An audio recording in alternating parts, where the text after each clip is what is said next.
Sarkisian, your team has embraced expectations all season long. Why is your group ready to excel in the national semifinal? Well, I just think we're built for this moment. You know, our guys have worked to get to this point. We played a couple really big ball games. We've always performed well in the moment, so I'd expect nothing less out of them tonight. It's been a long layoff. How do you make sure that these guys start fast? Well, we got to practice really well, which I think we did. We got to call some things to find some rhythm early in the ball game. Best of luck. Thank you. Molly? Thank you, Katie. Coach, Texas starts with the ball. What does your defense need to do against Quinn Ewers in that passing attack to keep them from getting some momentum early? Yeah, I think just recognize, what they're trying to do and trying to establish. I know they're going to try to get some looks and see what our game plan is. And so recognizing and doing your job. Your players have said this team's physicality is underrated. What kind of physicality will it take to win tonight? Yeah, it'll take our best, and we can rise to the occasion. We've shown it many times, and we have all the confidence in the world that we can make it happen. All right, thank you, Coach. Yeah, thank you. Sean. What a job Kalen DeBoer has done in 2 seasons in Seattle, 24-2. Washington riding a 20-game winning streak, the longest in FBS football. Quinn Ewers will get the ball first off the best performance of his career 1 month ago in the Big 12 Conference Championship game victory over Oklahoma State. This is new. Jaden Blue is back to receive the kickoff. He has not returned kickoffs this year. Steve Sarkisian said he's ready for it. He's an explosive runner. Grady Gross kicks off, and this semifinal is underway. Returnable for Blue. And the decision by Sarkisian to use him pays off immediately with a 31-yard kickoff return against one of the best kickoff coverage teams in the country. So here comes Ewers, the sophomore from Southlake, Texas, in the Dallas-Fort Worth area. Has had a terrific second season with the Longhorns. His completion percentage was best in the Big 12. And last time out, the Big 12 championship most outstanding player, he threw for a career high 452 and 4 touchdowns in the win against the Oklahoma State Cowboys. He opens with the true freshman running back C.J. Baxter. And a whistle. Before the snap, there was a false start. Illegal snap infraction. Offense number 65. 5-yard penalty. First down. Jake Majors, the center.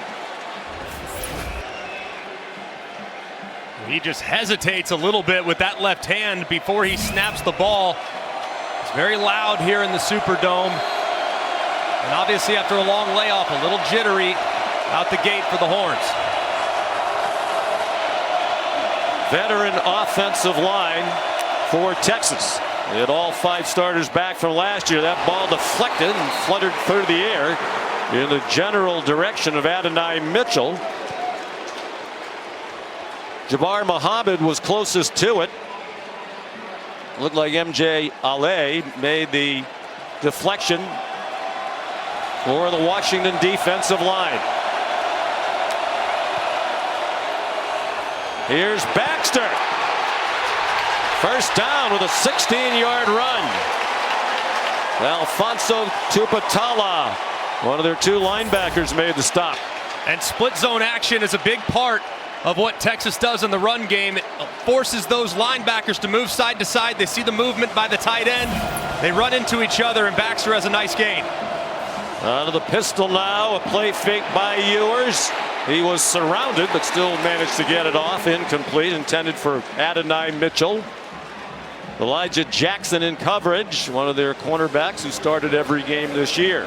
Big part of emphasis for Steve Sarkisian when setting up his plan is in the first 7, 8, 9 snaps. He wants every one of his playmakers to at least get 1 look. He feels like that's getting them started into the game, and it'll kind of start their offense in a good way, making sure everyone's involved. Sarkisian is the play caller. The fake to Baxter, another deflected pass. And it'll be 3rd down and 10. Dominique Hampton, the safety, got his hands on that one. And a good job by Hampton. You see the eyes in the backfield. Texas, a heavy RPO team. That's actually a called run. Ewers sees the safety come down. He decides to pull it, tries to throw it around him, but Hampton leaps and makes a play.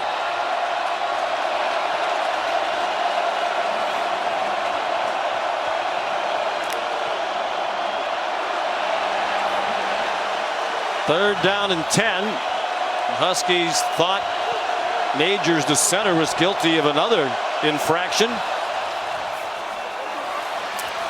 Over the middle and incomplete. Trying to get it to Jordan Whittington with Hampton in coverage.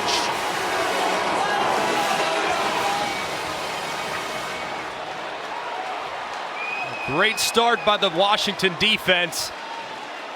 It's been talked all throughout December. Hey, this is a bit of a weak link. The passing game of Texas is going to exploit a defense in the secondary that has had some trouble. And they get Texas behind the sticks and force an early punt.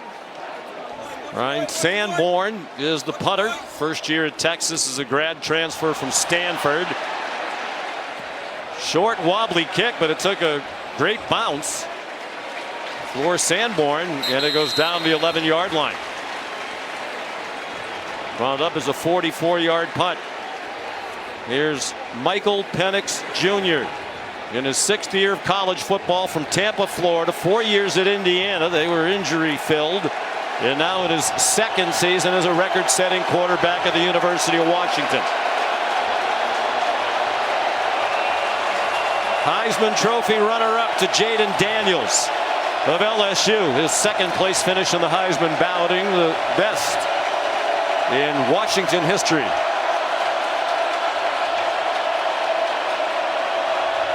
.6'3", 213 pounds. Opens with Dylan Johnson, who's had a terrific second half of the season as the running back.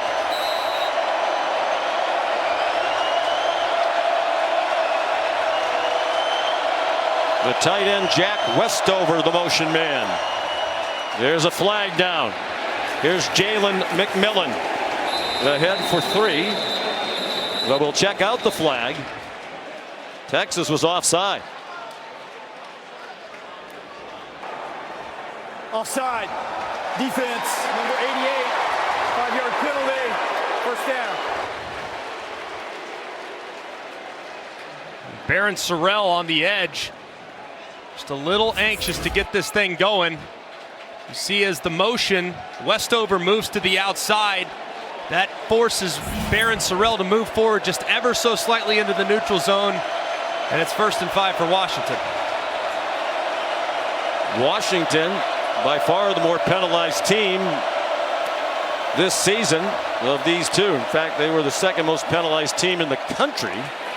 Still managed to go 13-0. Dylan Johnson. Husky fans didn't like the late activity. Barron Sorrell involved again. It's a 3-yard gain for Johnson, who got off to a slow start in his first year in Seattle. Had knee injuries when he arrived in the spring, really set him back, and he found a rhythm, as you can see, in the second half of the season. And he's really been at his best against their best opponents, against Arizona, Oregon, SC, Utah, against the best defenses they've seen. He's really played at a remarkably high level to take some of the pressure off the passing game. They lean heavily on the pass, but they've run it much more lately. Johnson got close to the first down marker, driven back by Tavondre Sweat, and it is a first down. You reference it, Sean. In September and October, nearly 2-to-1 pass to run, and the plays called by the offensive coordinator Ryan Grubb. But in November, it got much closer to 50-50, actually 55% pass, 45% run, and that's helped out an awful lot in some weather games and has also allowed for more one-on-one coverage outside against these elite wide receivers.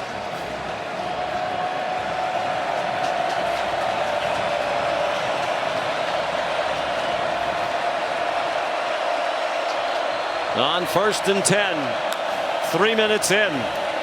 Play fake by Penix. They brought extra rushers to the horns, and the throw's right on target. Jalen Polk spins away. Jalen Polk being chased and tackled by Terrence Brooks. at the 2-yard line. And tremendous protection up front because this V route, this deep post corner takes forever for Polk to get there. And how about the throw by Michael Penix? I mean, right in the bucket.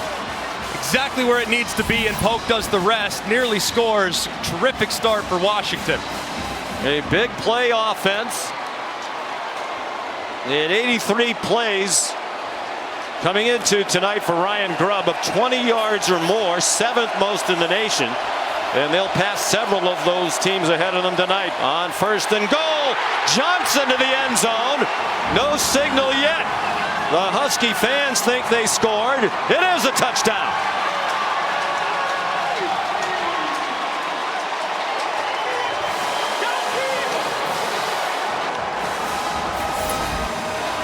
And a great job by the left side of this offensive line. It just would not be denied on that carry. Tremendous effort from Johnson. His 15th rushing touchdown of the season. They went 89 yards in under 3 minutes. The big one, the 77-yard completion. Penix to Polk. Grady Gross the extra point. Michael Penix, a great deep ball thrower. And right on target to Polk. Johnson punched it in from the 3. 7-0 Huskies.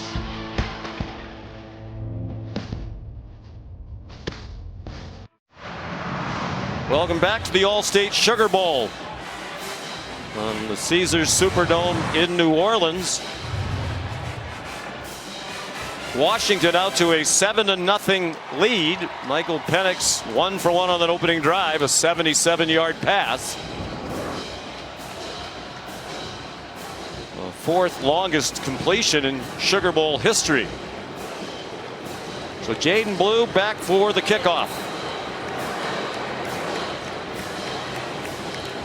And Grady Gross will kick off. Sophomore from Scottsdale, Arizona. Sends it down to the 3-yard line. Here comes Blue, who faked a pass and goes down at the 25-yard line. 22-yard return. And a slow start for Quinn Ewers, 0 for 4 on their first possession. Top high school prospect in the country in 2021. Abandoned his senior high school, went kind of abruptly to Ohio State, reportedly for more than $1 million in NIL money. It didn't go well, played very little. Transferred back home to Texas. Was the starter last year, had a good season, but as Greg said, much better this year, in better shape, more of a team leader. And led them to their first conference championship since 2009 in their last year in the Big 12. Jaden Blue tackled by Carson Bruner, a gain of 8 on the first play of this series. A big part of Quinn Ewers' maturation process was a better foundational understanding of the offense, but don't waste plays. Too often last year he was throwing into coverage, pushing it downfield unnecessarily. He's taken what the defense gives him and has been much more efficient. 21 touchdowns, only 6 interceptions. A lot of faking. And it winds up as a screen to C.J. Baxter. Again, the creativity of these two offensive coaching staffs, it'll be on display over and over again tonight. That's a 32-yard play for Texas. And they actually pull the right guard, Campbell, back to the left to kind of confuse those linebackers and slow them down. Baxter gets out to the right. He's got plenty of help out in front. Jatavion Sanders and company lead him for a nice gain. Nothing new, the yards after the catch. They're a very good screen team. And they have a lot of screens in the playbook. 4-man rush after Ewers. He takes off running with a lot of room and slides down with a first down. They'll mark him where the slide began at the 24. He's well covered in the back end. This is a part of his growth. Doesn't like anything downfield. Don't waste it. Get what you can get. He takes off.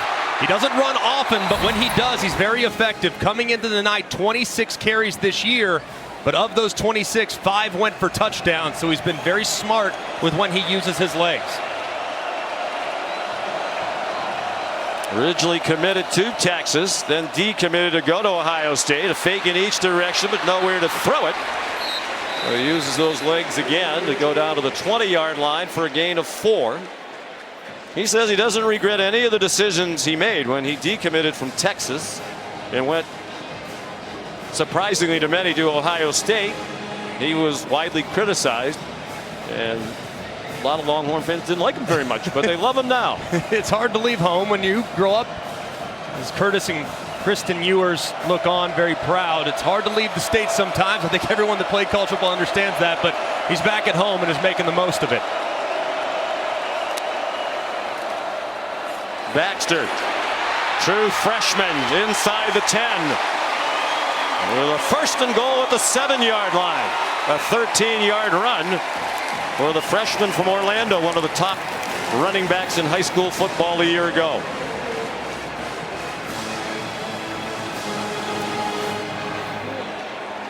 Baxter started the season opener at running back, first freshman to do that since Ricky Williams. In 1995, Jonathan Brooks became their featured running back and was one of the best in the country. He tore up his knee late in the year. Jordan Whittington delivers a stiff arm, knocked the helmet right off Benefuan Ulofoshio, and he'll come off the field. Whittington's so strong in that stiff arm. Full extension, but Ulofoshio is able to drag him down, and Ulofoshio and Tuputala and Carson Bruner, the 3 linebackers, going to have their hands full tonight. Steve Sarkisian is the master at deception and fooling linebackers, so it's going to be very important for those guys to play at a high level. Washington will play this play without their first team all-conference linebacker, second leading tackler on the team. Jaden Blue, touchdown. Longhorns running in every direction, and it seemed to confuse Washington.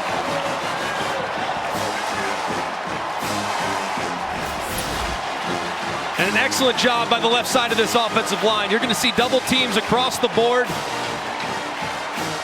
Kelvin Banks, the left tackle, and Hayden Connor just move that Washington defender off the point of attack. Blue cuts right in behind him, powers his way to an answering touchdown. 75 yards in 3:55. Blue the touchdown. His 3rd rushing touchdown of the season. He's basically been splitting time with Baxter as the lead back since Jonathan Brooks went down after 10 games. Extra point good by Bert Auburn. Entertaining start. And as everyone expected, the offenses moving to center stage very quickly here in the Superdome.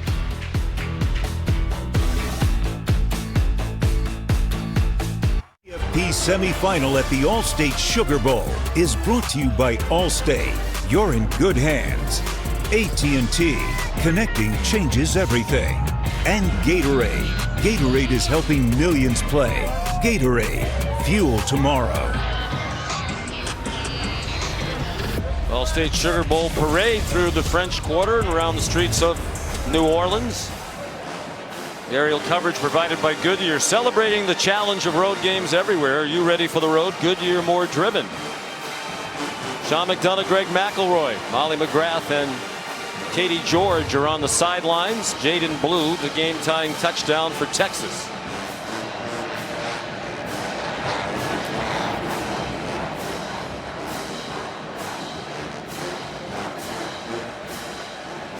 And Will Stone will kick off for Texas. About half of his kickoffs this year have resulted in touchbacks. Daniel Ngata back deep.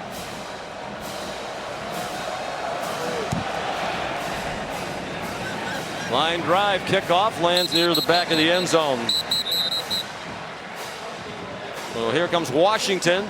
Scored very quickly on the opening possession, led by Penix, who started his career at Indiana and had 4 straight seasons ended by injury, twice a torn ACL. The other 2 were upper body injuries. transferred to Washington, in part because he was reunited with Kalen DeBoer, had been offensive coordinator for 1 year at Indiana, and boy, has this pairing worked. He's thrown for more passing yards the last 2 years than anybody in the country, and was runner-up to Jaden Daniels for the Heisman Trophy. His teammates very disappointed he didn't win it, felt that he should. Dumps it off for Dylan Johnson, and a good tackle near the sideline by Ethan Burke. As a matter of fact, we spoke to Rome Odunze, who was disappointed he didn't win the Biletnikoff Award. He said, yeah, I was disappointed, but I was more disappointed that Michael Penix didn't win the Heisman, because we all wanted that for him. And it tells you what kind of teammate he is. He's from Florida. He said he is as relatable and as easy to connect with as anybody in the entire locker room. So when he came over from Indiana, he was an immediate leader, and he has taken off with this offense. Leading the nation in passing yards this year, 324.5. Another tackle by Ethan Burke on Dylan Johnson. No gain on the play. And here comes third down. One thing you got to be careful of if you're Texas's pass rush is on this third down, Washington will occasionally mix up their snap count, have a slight hesitation. Pete Kwiatkowski has probably coached those guys on it, because that slight hesitation leads to a lot of guys jumping off sides. You got to watch the ball if you're the Longhorns defensive line. Texas second best third down defense in the country for Pete Kwiatkowski. Their opponents converting just 26.5%. Only Georgia better. The play clock almost all the way to 0. Penix had Johnson on a check down, passed it up, throws incomplete. Trying to get it to the tight end, Jack Westover, at the 40-yard line.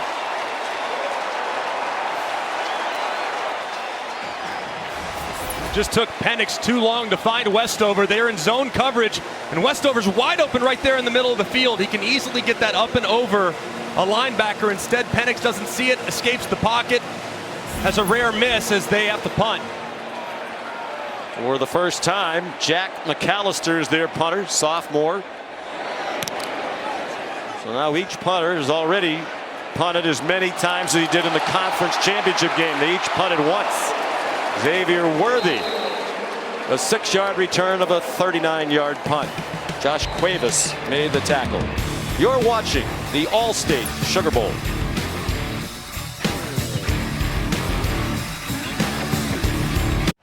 This season, Allstate will celebrate every field goal and extra point made by participating universities by making a donation to the university's General Scholarship Fund.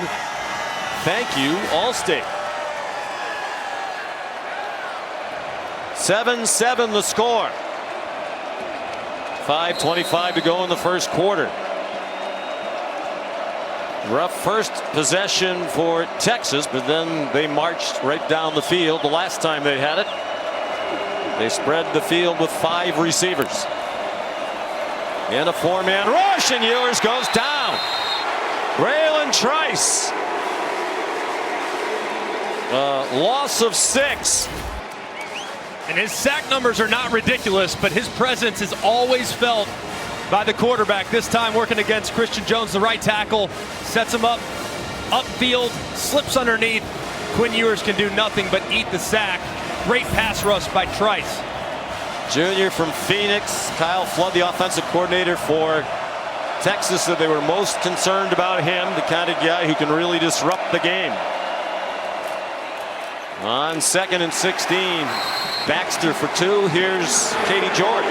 Well, Sean, this is Texas's 3rd series of the game, but it's worth mentioning this is still their opening script. Steve Sarkisian says he scripts the first 40 regular down and distant plays of the game, which is way more than most teams. Normal number is somewhere between 10 to 15, so to go 40, and obviously op script here on the 3rd and long, probably thinking screen.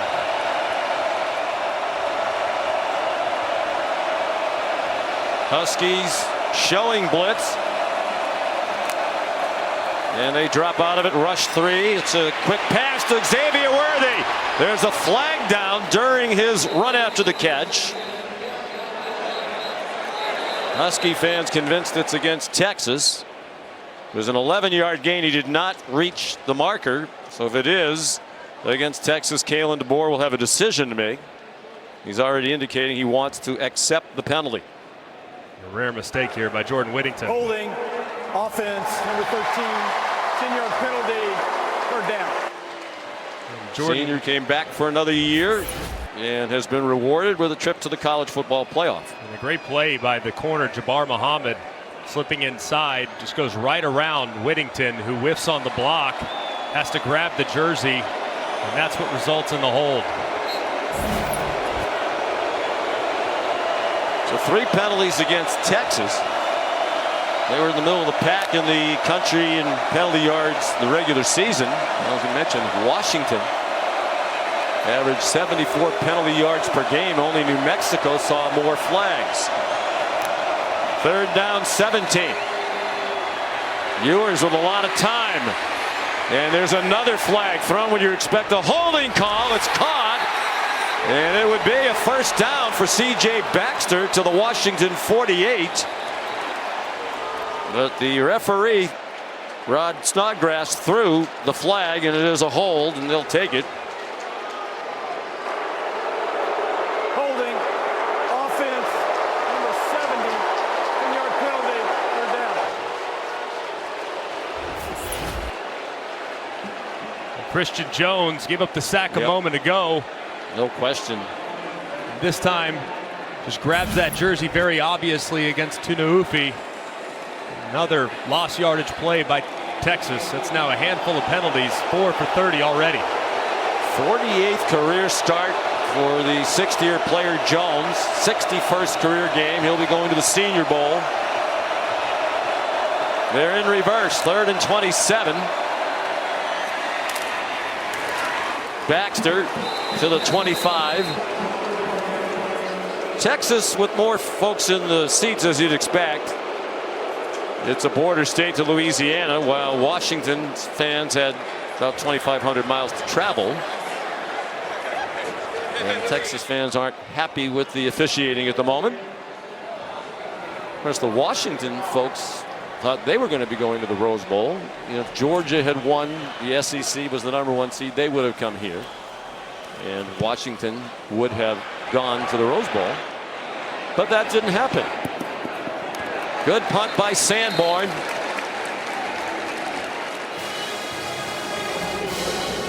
Where are they going to mark it? Looks like they're going to spot it right on the 20. It's a 55-yard punt by the Stanford transfer.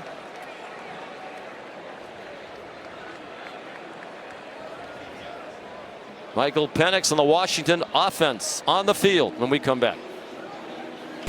We believe we can beat anybody in the country. Every win means a lot, especially in the college football playoffs. You only get one chance. A win will take us to the national championship. Don't get angry with me. 1 week from tonight, Monday, January 8th, 7:30 on ESPN, the College Football Playoff National Championship game presented by AT&T. Michigan awaiting the winner of this one. The Wolverines won a scintillating first semifinal in the Rose Bowl in overtime, 27-20 over Alabama. This one's tied at 7. 2:34 to go in the first quarter. Dylan Johnson collared after a 1-yard gain by Tavondre Sweat. Here's Molly McGrath. Well, Sean, before Washington's final team meeting last night, quarterback Michael Penix went to Kalen DeBoer and requested a players-only meeting. They kicked out the coaching staff, shut the door for 20-plus minutes. DeBoer told me he has no idea what was said, but Penix spoke to the team, and when he entered the room, he said you could hear a pin drop. It was silent and all business, guys. These two have a history together. He saw Kalen DeBoer, the National Coach of the Year. Penix off his back foot, single coverage, caught. Jeremy Bernard with Ryan Watts in coverage, a gain of 29. A great job by Penix, who got hit 2 up front as the offensive line whipped a bit. Jeremy Bernard working against Watts on that slot fade. He holds Jaron Thompson, the free safety, in the middle of the field and drops it right on the sideline for a big gain. Such a good thrower, particularly outside the numbers. He had more than 2,000 of his passing yards outside the hash marks. Most in college football this year. He's already thrown for 111. on 3 out of 4. They move the pocket, and he throws incomplete. There was contact, but the ball was not catchable. Giles Jackson in the vicinity. Keaton Crawford in coverage for Texas. Ryan Grubb, the offensive coordinator, said we have to move the pocket a little bit against this defensive front. They're too good. They're too disruptive. Penix wants to operate from between the tackles. That's where he's most comfortable, but you have to do it to just change the launch point and give those guys a different picture so they can't tee off. And Pete Kwiatkowski, the defensive coordinator for Texas. Transfer from, Rome Odunze made the catch for a 24-yard gain. And just an unbelievable pass rush there by Byron Murphy. He just whiffs on the sack. And how about the move, too, by Michael Penix. Quick step to the left. You see how quick that release is. He just throws darts, and Odunze is on the receiving end, keeping his eyes downfield. Terrific play by the quarterback. For 24 yards.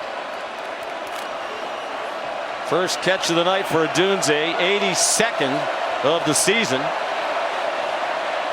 was a top 10 pick in the estimation of Mel Kiper Jr., second-ranked wide receiver. Behind Marvin Harrison Jr. of Ohio State. Middle screen. It's Odunze again. That's a 3-yard gain, which means with 27 receiving yards, he has just set the single season receiving yardage mark in University of Washington history by 1 yard over Reggie Williams. 1,455 now for Odunze. Very entertaining first quarter. The All-State Sugar Bowl in this college football playoff semifinal.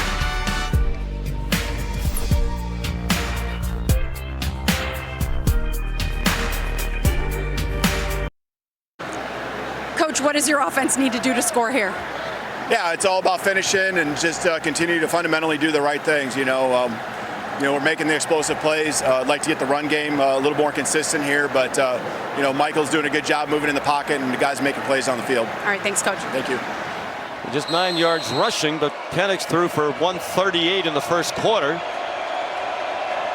including a 77-yard play to Jalen Polk, the second longest pass play in college football playoff history.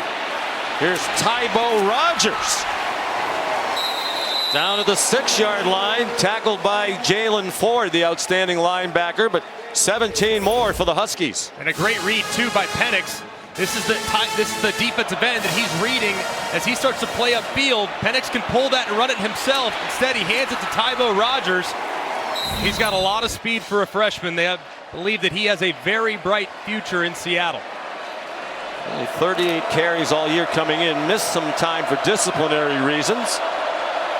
First and goal.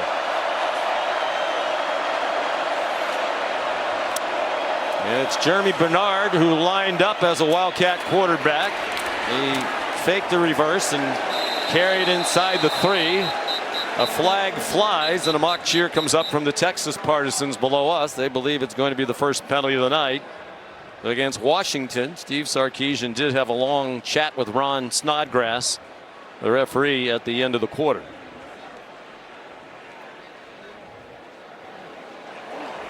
Personal foul, illegal low block, defense number 6.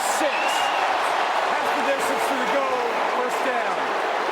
Well, the Texas fans did not get what they were hoping for. It's Ryan Watts.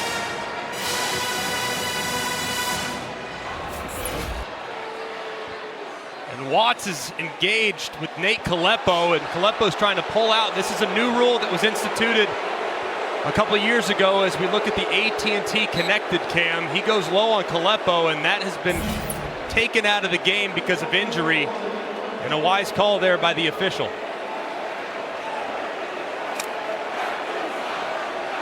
So 5 penalties against Texas and none against Washington. First and goal from inside the 2.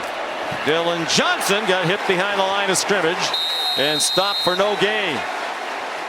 Alfred Collins, backup defensive tackle, had the penetration. It's not just Sweat and Murphy up front, as Tavondre Sweat reminded us yesterday when we went to meet with him. He brought 7 other defensive linemen with him. Said it's not just me and Murphy. Each one as impressive as the next. They're all very disruptive, and really put together a complete unit for Pete Kwiatkowski. 2nd and goal. Penix under center. Watch the fullback dive. And it's Johnson for the touchdown. They lined him up as an offset fullback with Bernard behind Penix. 2nd touchdown for Dylan Johnson. And they get motion. Jesse walks into the end zone, which is not something that's very easy to do against that Texas defensive front.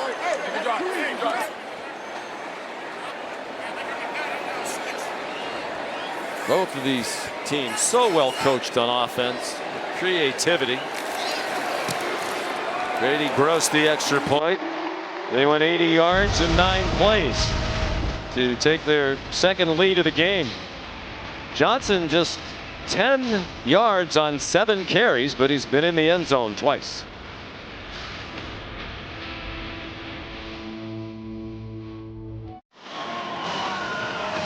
Taco Bell and the College Football Playoff are bringing the best of the regular season to the College Football Playoff by creating the Live Moss student section. Taco Bell has provided tickets for students from schools participating in both CFP semifinal games and the national championships. The most passionate fans can cheer on their team. This is a very loud venue ordinarily, and even more so tonight. Grady Gross, a touchback. Texas has a lot going right now with misdirection offensively. They get things started with the split zone. Watch the linebackers run into each other because of that movement, and it's a big gain for Baxter. Similar play here. A little more movement with the jet sweep as well. It stays play side, and Baxter continues to run hard, and then the touchdown for Blue. It's all washed down by the left side of the offensive line. He cuts it all the way back and powers his way into the end zone. Steve Sarkisian putting a lot on those linebackers for Washington with misdirection and eye violations. Sarkisian, of course, a former head coach at the University of Washington for 5 years, his first head coaching job. Jatavion Sanders dropped immediately. Ulofoshio again for Washington for a 3-yard loss. Ulofoshio, a great job of identifying this. They throw this little screen to Sanders all the time, and it's been very effective. When he's on the field, this defense has been really different. He's missed a bunch of time the last couple years. Ewers steps up, throws, and it's incomplete. Very well covered. Intended for Xavier Worthy. Jabbar Muhammad had the coverage. He's an outstanding player, 2nd team All Pac-12 in his first year in Washington after 3 at Oklahoma State.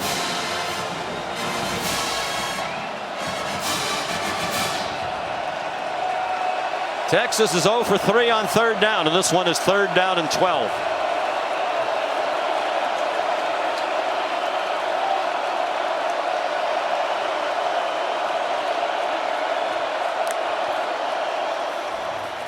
A screen for Whittington.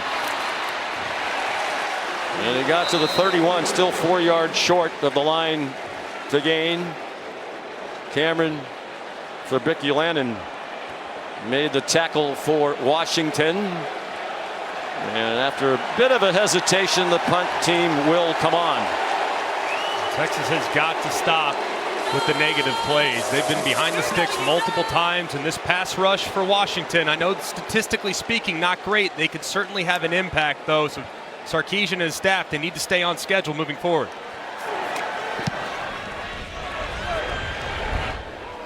Bernard wouldn't muff the kick, and Texas has it. He tried to catch it at about knee high, and he did not corral it. Maurice Blackwell came up with the football for the Longhorns at the Washington 22. What a huge mistake here as Bernard, like you said, Sean, tries to catch it off his shoelaces, doesn't play it properly. The AT&T connected cam shows that Texas clearly secures it, no problem whatsoever. Just the first critical mistake for Washington that they played so clean and so beautifully in the first 19 minutes of the game. Bernard transferred from Michigan State. Originally committed to Washington under the previous coaching staff. Went to the Washington campus for a bit, decided to transfer to Michigan State, and felt that he wanted to return. Kalen DeBoer welcomed him back. He didn't welcome that play. Right up the middle, Baxter. Banged around after nearly 10, just shy of the first down.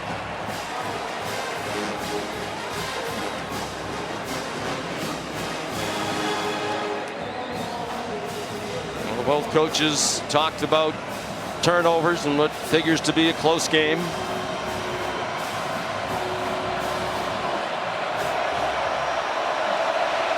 Second and 1. Tavion Sanders, the tight end, the motion man. Baxter with room outside. And he powers down near the 5. Alfonso Tuputala, the tackle. There is a flag down.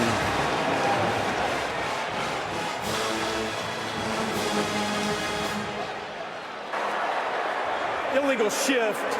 Number 0 in the right guard. Offense. Wow. 5-yard penalty. Second down. It's got to be so frustrating for Steve Sarkisian. Yet again, Tavion Sanders telling us guys, hey, cool it, man. Just keep your head in the game. Got to be a little smarter. That time the right guard Campbell and him moving at the same time. 6 penalties against Texas. None against Washington. After the fake, right on target to Whittington is Ewers. He broke a tackle or two and made it down inside the 1.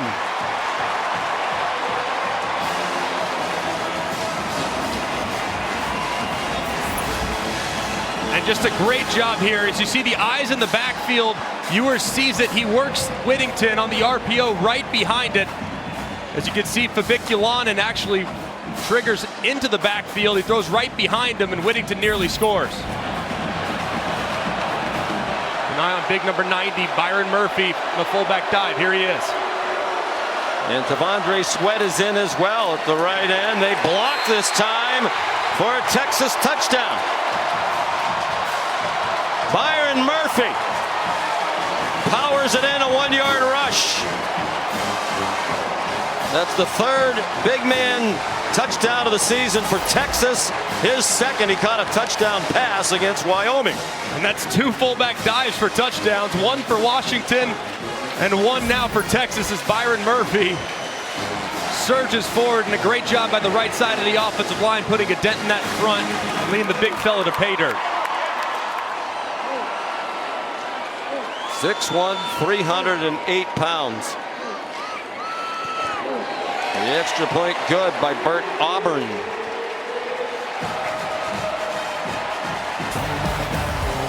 Set up by the muff punt by Bernard.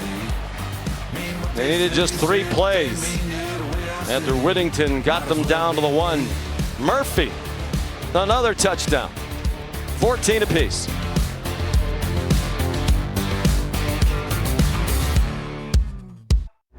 The CFP semifinal at the Allstate Sugar Bowl is brought to you by Vrbo, private vacation rentals, football away, and Taco Bell. Both of these universities well represented here in New Orleans this weekend. Attend the 2024 College Football Playoff National Championship with Playoff Premium, the official premium hospitality program. Suite and ticket packages include premier seating, all-inclusive hospitality, exclusive access, and more. Visit playoffpremium.com to book today. Tied at 14 in the 2nd semifinal of the day. Michigan, the winner in the Rose Bowl in overtime, 27-20 over Alabama. The Wolverines next Monday night in Houston will meet the winner of this one. And another good line drive kick by Will Stone, sophomore from Austin, with another touchback. Kalen DeBoer, 49 years old, native of Millbank, South Dakota, community of about 3,500. And what a career he has had. Very successful head coach, the University of Sioux Falls, his alma mater. 5 years there, 3 NAIA national championships. Decided to try to take it to another level. Started out Southern Illinois, Eastern Michigan, Fresno State, Indiana. Made his name as a great offensive mind. Got a chance to be the head coach for 2 years at Fresno State. How about that record? 103-11. He was 67-3 at the University of Sioux Falls. Penix launches one deep, and it is caught by Rome Odunze. Even though it looked like his shirt was getting tugged for a while, he still, as usual, managed to make a contested catch, one of his great strengths. He's unbelievable. Gained 14 pounds in the offseason so he can make catches like this, get stronger. Draped all over him is Watts, but it doesn't matter. The throw is absolutely perfect from Penix. And even though he was grabbed, Odunze reels it in. For a 52-yard gain.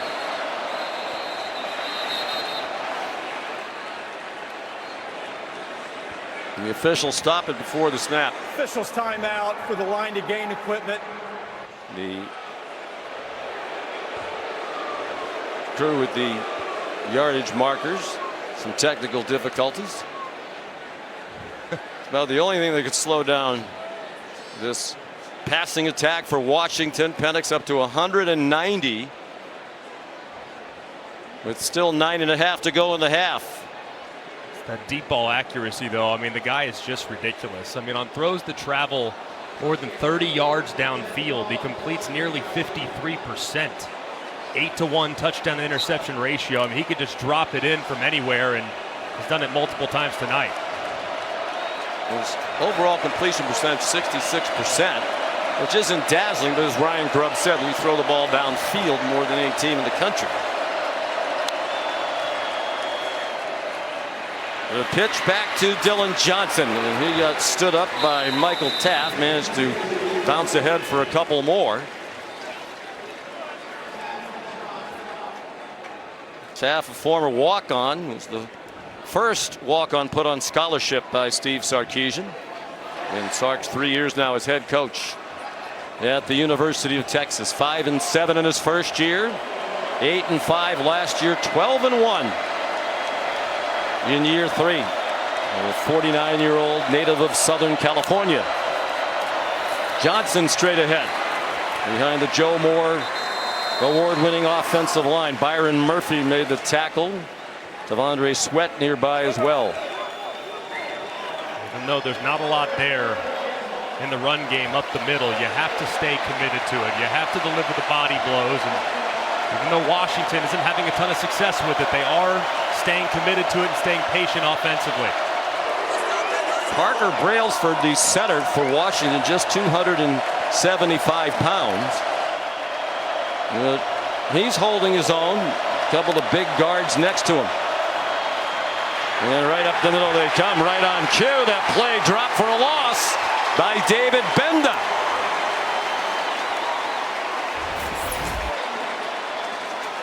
And Benda right here at the top of the screen, he's getting everyone lined up. He says, I got to do it myself. So he goes, nobody accounts for him, and he drops Johnson behind the sticks.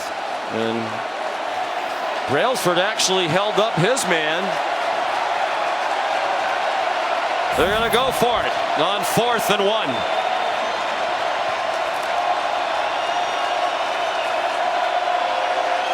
And Dylan Johnson's going to take the direct snap.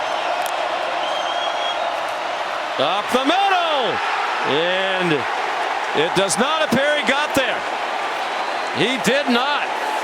Trying to follow the block of Jack Westover. And Texas takes over on downs.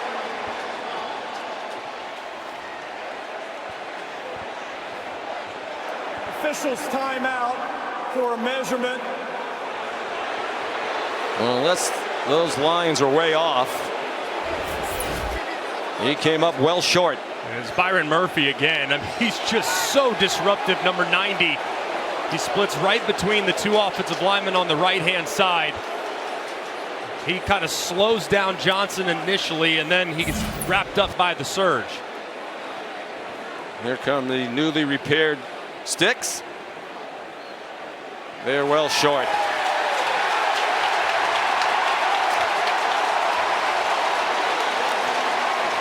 Well, he talked about it at the outset of the telecast. The Timeout on the the field. Joe Moore, award-winning offensive line against that stout middle of the Texas defensive line. That time, Sweat and Murphy prevailed. You're watching the All-State Sugar Bowl.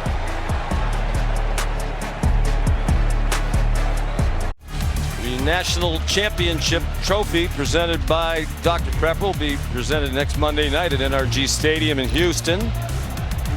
So the winner of the National Championship game between Michigan and the winner of this one, the College Football Playoff Bracket, brought to you by AT&T.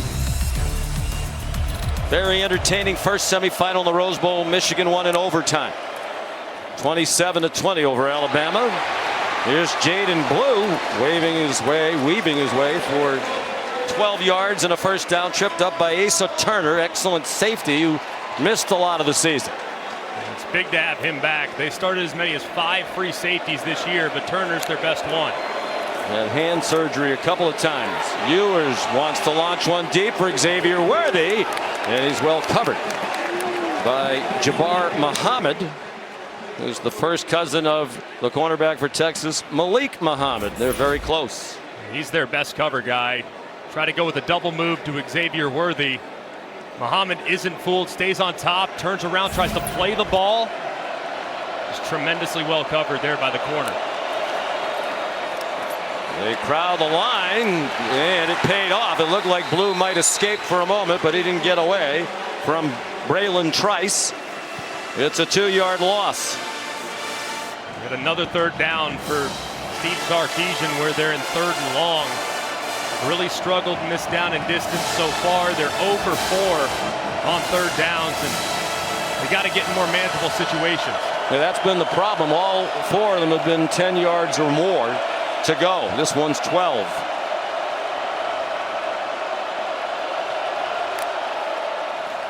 Ewers pressure right in his face, and the ball drifts incomplete. Xavier Worthy was breaking open, but he couldn't find the football in the air. Didn't know where it was. And it was Carson Bruner that applied the pressure. It forced the ball out of Ewers' hands really quickly. The center Majors thinks he passes it off to his left guard, but he never picks up Bruner. And Worthy had a step, and if he had just a little bit more time, he would have been able to throw that ball just a bit further and complete the catch, but Worthy never saw the ball in the air. So Sanborn again. And this time the fair catch made by Bernard. His muff punt was turned into 7 Texas points. 51-yard kick for the Stanford transfer. You're watching the All-State Sugar Bowl.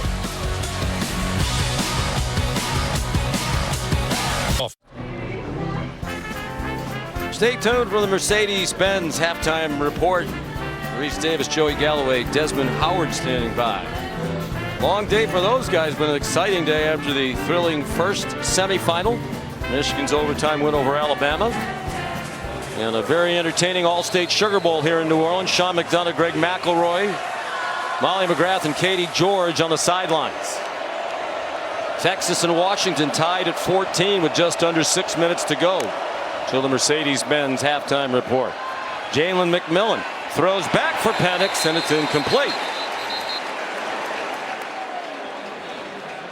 And this is one that they're going to go back to the film room tomorrow, and everyone's going to have a bit of a chuckle depending on how things turn out. But this could have been a big moment, if not for being tipped slightly by Anthony Hill. It looked like there was not a lot of players out there wearing white jerseys, and Penix had some room.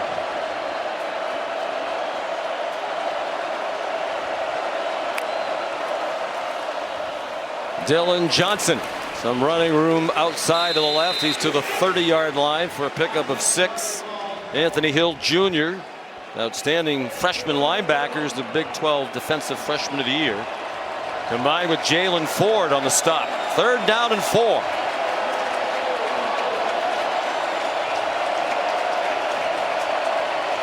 Keep an eye on Rome Odunze. He's their go-to guy on 3rd down. He's lined up at the top of your screen. He gets a one-on-one or a good look for him. That's where the ball's going. There hasn't been a 3rd down conversion in this game yet. 4-man rush. Penix fires, and a great tackle might have prevented the first down. Jalen McMillan got blasted immediately by Jahdae Barron, but they are going to mark it at the 34-yard line with just enough for a first down. And it was well done by McMillan. I don't know. Looks like he's a little bit short. Not sure that ball ever got to the hash mark of the 34-yard line. Texas doesn't think so either. They marked it beyond the 34. Ruling on the field as the receiver made the line to gain. The play's under further review. The replay official, Brian Smith, Mike Conlon in the booth. And this is tough on the receiver. Third down, you got to get your depth. I mean, that's the key. And this time, McMillan doesn't get enough depth. He's hit immediately as he catches the ball by Barron.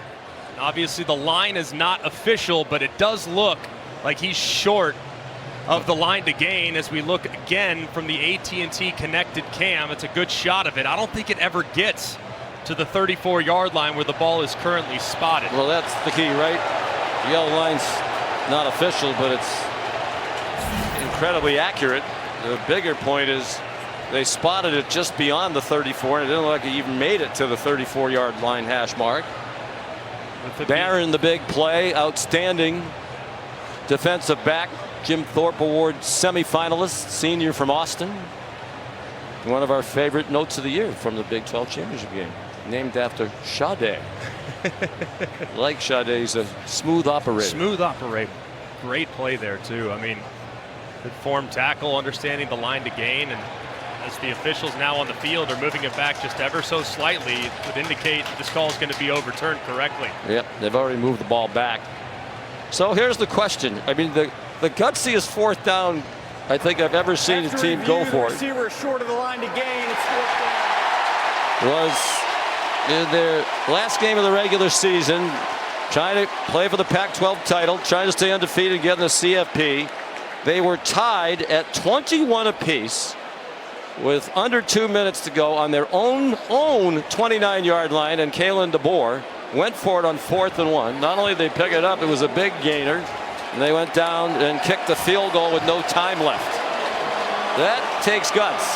Unbelievable dice roll and perfect execution, but the last time they had short yardage, they ran right up the middle, and you don't want to run into the teeth of the Texas defense. You try something on the perimeter, even a quick throw potentially, something high percentage, but I would not advise running right up the middle. They ran up the middle with Johnson. The Wildcat last time he got stuffed. Penix just trying to draw them offside. Now Johnson comes up closer. I don't think the horns are going to fall for this. Will they call a timeout and go for it, or will they take the penalty?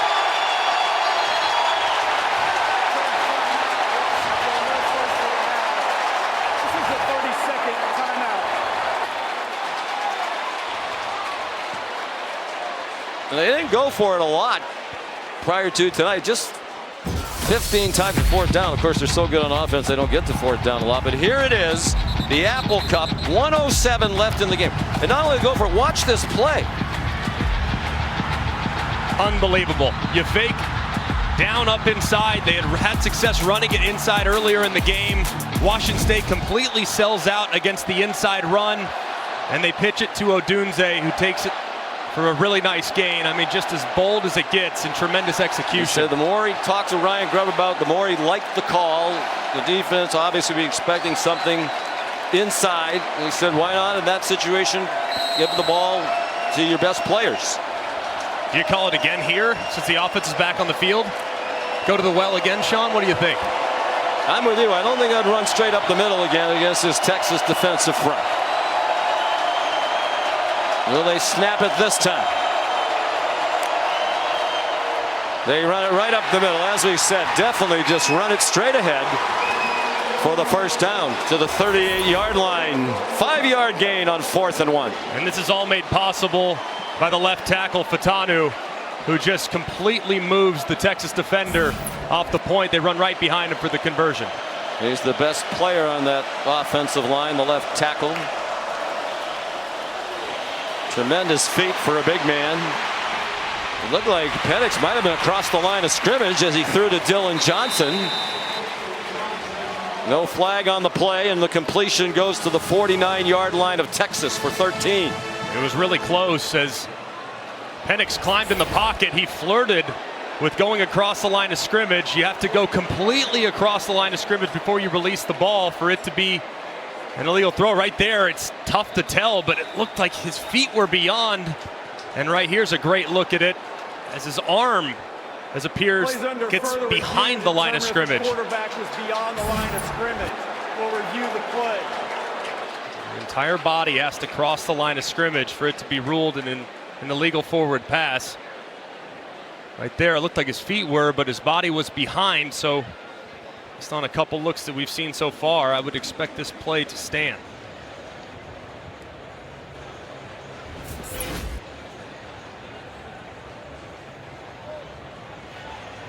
Let's bring in our rules expert, Matt Austin. Matt, what do you think? Yeah, Sean. Greg covered it extremely well. The problem here, without a shot right down the line, it's just hard to tell if that hand and shoulder is still in the line of scrimmage when he throws it. But I do think this call will stand. I just think it's too close. And again, Matt, what's the standard to judge if he's actually across the line? Every bit of his body has to be across. So let's go with the ball. Everything has to be beyond. If he's got a foot trailing, a heel, a shoulder, anything, then he's okay. And I think based on that, the play's going to stand as called. That's what I think. I just don't think there's enough to tell me without a shadow of a doubt he was beyond. After review, the ruling on the field stands. First down.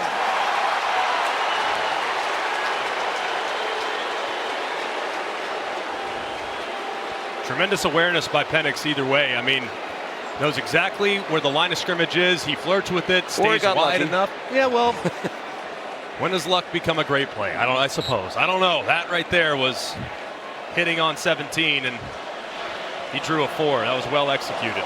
He's up to 206 yards. He's only thrown it 10 times. 8 out of 10. Tybo Rogers comes back in at running back. Freshman from Bakersfield, California in the pistol.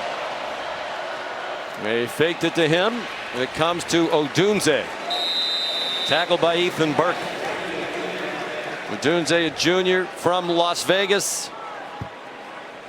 Many believe he's the best receiver in Washington history.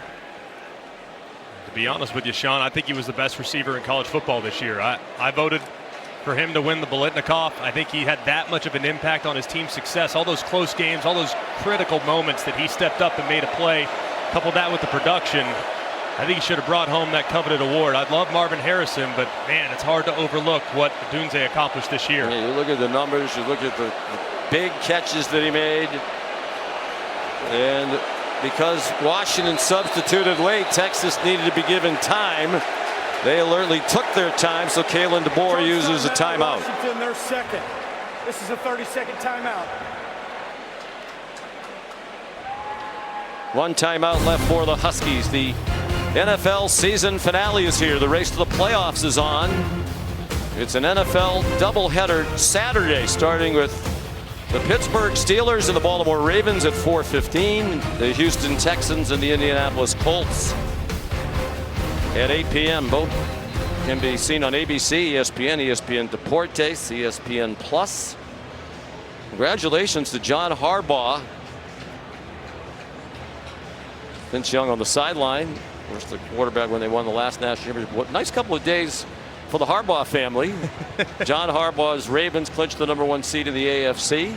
Yesterday, they hammered Miami. And then, of course, Jim Harbaugh, the overtime win today in the first semifinal. Yeah, quite a couple days for sure. And it's pretty amazing to see what the Ravens are doing right now on both sides of the ball. What they've done is all right, all right, all right. Matthew McConaughey, no bigger, Longhorn fan on the sideline. Apparently working for us tonight. Penix retreating, but still on the money. Terrific catch by Jack Westover.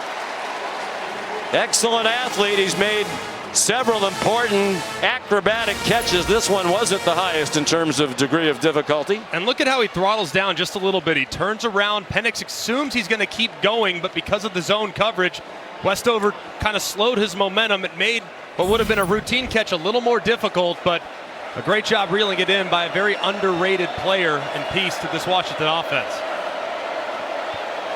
He played only 2 games of high school football. Did Westover.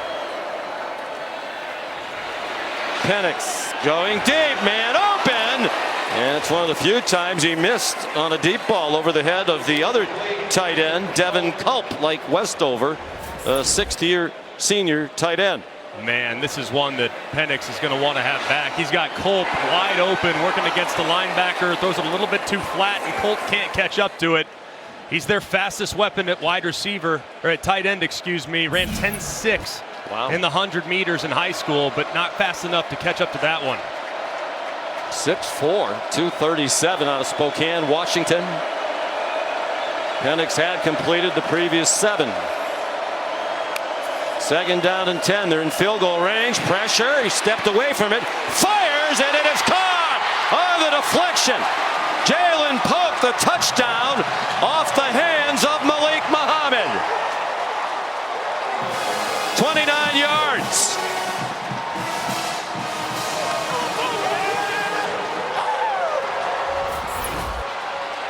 And just a great route here by Polk. Watch how quickly the safety drives on this inside post. He triggers immediately. Penix moves in the pocket so beautifully. Throws a strike, gets nearly tipped. But Polk keeps his concentration and reels it in. What a huge play for Washington. Well, for the 3rd time they lead. Previous 2 occasions, Texas got the tying score. Brady Gross, one of the heroes of their season, with that game-winning field goal in the Apple Cup with no time left. He added the extra point. And this is just a dart. It's really well defended initially. I mean, Muhammad almost gets 2 hands on the ball. The ball is just out in front of him. Polk never loses sight of where the ball is at. It's tipped up, and he reels it in. Great poise and execution. Does a little shimmy in the end zone. Well deserved after a terrific play. There's a lot going on here. Penix maybe cooking the gumbo there. I think a little bit, perhaps. You know, Nate Kalepo told our colleague Cole Kublik, he is the left guard for Washington, that he gained 12 pounds here this week with the rich food, great food. One of the great restaurant cities in America, New Orleans, but it's not exactly the place to go if you're trying to start the new year with a new diet. No, I had to bring my biggest suit, knowing that I was going to grow a couple sizes from the time we arrived on Friday to the time we went on the air today. But it's one of the great cities in America for high-end cuisine, and we have certainly enjoyed our fair share. Penix was 5 out of 6 on that drive, completions to 5 different receivers. Both Polk and Odunze were 1,000-yard receivers this year. So many weapons who can hurt you. Between Odunze, Polk, and McMillan, they had 17 combined 100-yard receiving games. And McMillan only played in 5 games. It's unbelievable. I mean, McMillan, just the thought of him being available all season long is just scary. I mean, see just how much he means to this team. Here's Gross. Returnable. Jaden Blue again from the 1-yard line. So they'll start just shy of the 30 with all 3 timeouts in 1:20. Michael Penix is dealing a hot hand, but you can't play quarterback by yourself. Texas decides to bring a little heat. End up bringing 7 with some green dog pressures, but the offensive line, the Joe Moore award-winning offensive line, holds up nearly 3.5 seconds, just over, and throws a strike on the post corner. Really nicely done, but how about the movement in the pocket? Look, you're not going to block Byron Murphy and Devondre Sweat all night long. You just can't. Doesn't matter how good you are.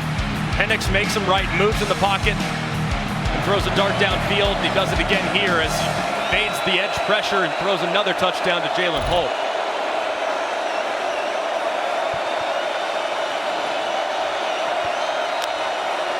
Ewers out of the shotgun. Quinn has another pass batted out of the air.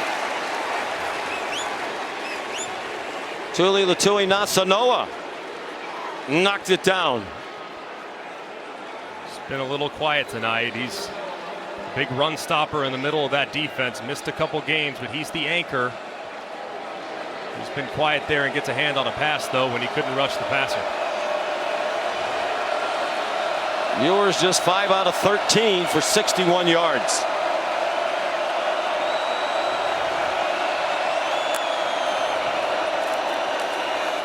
In the flat and caught by Blue. On the move, scampers out of bounds with a first down at the 39-yard line. 11 yards on the play. The sophomore from Houston.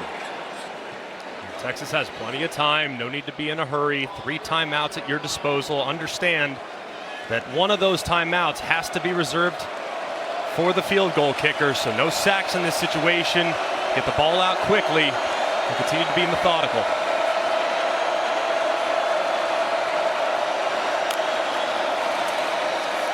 Four-man rush, well blocked. Blue is open and dropped the ball.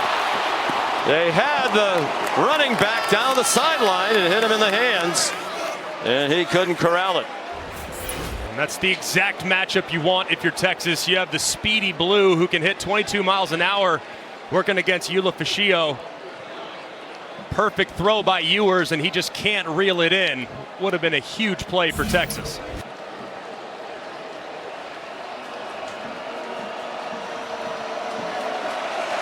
Great call by Sarkisian. Should have been executed. It was not. Ewers put it right on the money. It is now 6 out of 15. Very accurate passer ordinarily. He's on target there. Jatavion Sanders, first down of the Washington 47.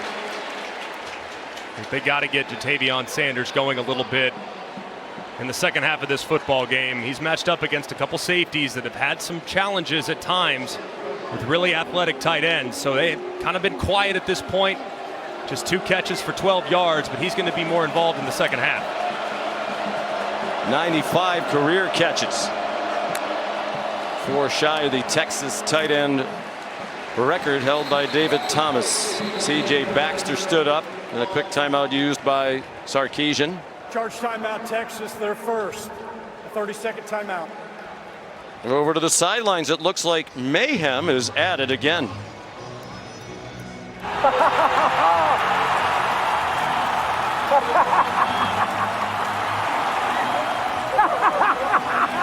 Yeah! That actually was mayhem. That's not the way that was supposed to go. And we'll do that again. That sounds good. Yeah. Allstate's been great to us. We'll do it as many times as we need. Yeah, that was mayhem. Sean McDonough, Greg McElroy. Entertaining start as we thought these teams would go up and down the field, and it may come down to which team makes the plays on defense or a turnover or two. And right now, a key play in the first half was that muff punt that led to a Texas score. Yeah, that was massive, and that was the biggest mistake in the game. And Texas has really been their own worst enemy. They haven't been very efficient on first and second down, so they played behind the sticks on third down, and those are just low probability conversion attempts. Texas has been outgained 306 to 173. But the muff punt helped. There's Sanders again lunging for the line to gain. It looks like they're going to give it to him. 2 timeouts, plenty of time, 48 seconds left. They stop it for a moment to move the chains. They have an excellent kicker in Bert Auburn, but they're thinking about 7, not 3. His career long's 54. Ewers just did get it off. Whittington got all he could and then scampered out of bounds. In this section of the field, you're kind of right on the fringe of field goal range. This is when the defensive coordinator for Washington, Chuck Morrell, will probably try to call some pressure, see if he can't knock you out of field goal range. Maybe Quinn doesn't see it and gets hit. Next thing you know, a 50-yarder becomes a 58-yarder momentarily after one bad snap. There's Morrell, co-coordinator with William Inge. Morrell calls the defenses. He goes all the way back to University of Sioux Falls as a player and a teammate of Kalen DeBoer. He got some pressure from a 4-man rush, forcing Ewers to scamper, and as he went out of bounds, he stumbled a bit. And he's back up on his feet. 5-yard gain.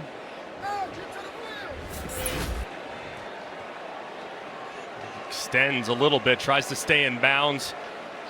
Tripped himself. Trips over his own left foot. Looked like he probably would have had the line to gain. Looked like some of our crew on Bourbon Street last night. Not last night. That was the night before, maybe. Yeah, curfew last night. Everybody adhered to it. Still not a third down conversion. This is 3rd and 1 out of the pistol with Baxter, the running back. Ewers faked it to him. He can run for the first down. He can run for a lot more and slides down. Then got a hit, and here comes the flag against Asa Turner.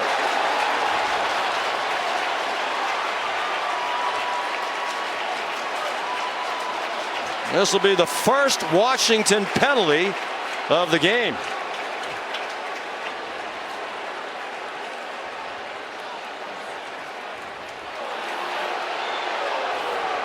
It'll get them down around the 3-yard line. The Horns with 20 seconds and 2 timeouts. After the play, personal foul, late hit, defense, number 20. After this is through the goal, first down. Wisely done by Quinn Ewers to get down. Don't take an unnecessary hit. And at that point, Asa Turner was really already committed to trying to make a tackle. The late slide kind of fooled him, and Quinn Ewers' parents look on. Clearly happy with the call. Another great play by the quarterback. Mom Kristen happier when she saw her son get up. He grew up dreaming of being the Longhorn quarterback. Told us it was already a dream come true to lead them to a conference championship. Well, they're playing for more now, trying to advance to the title game in a date with Michigan, trying to tie it for the 3rd time in this opening half. Baxter, touchdown, Texas.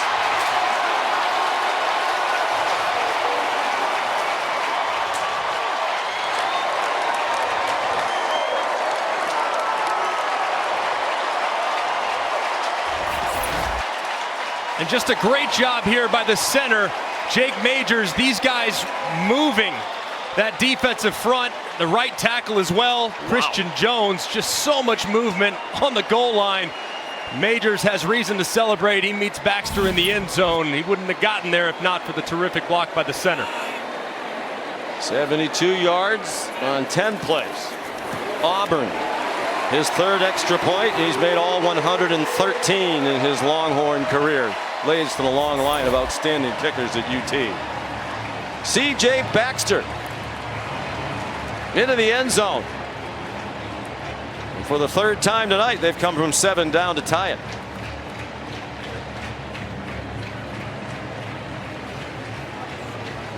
Even Ewers getting in on the action too.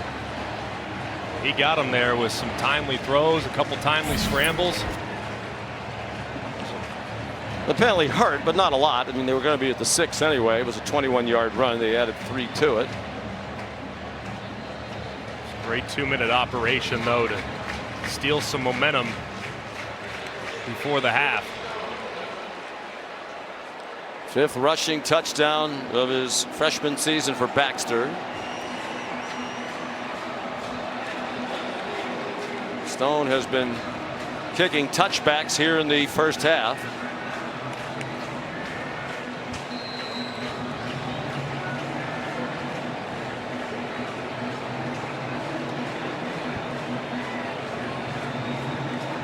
Really kick it deep again. Sometimes late in the half they squib it. As I mentioned earlier, it's about 50% touchbacks for the year coming in. 44 touchbacks, 91 kickoffs. But indoors tonight, he's been booming it. And there's another. All right, we're going to try this again. Hopefully this time it really will be mayhem on the sidelines.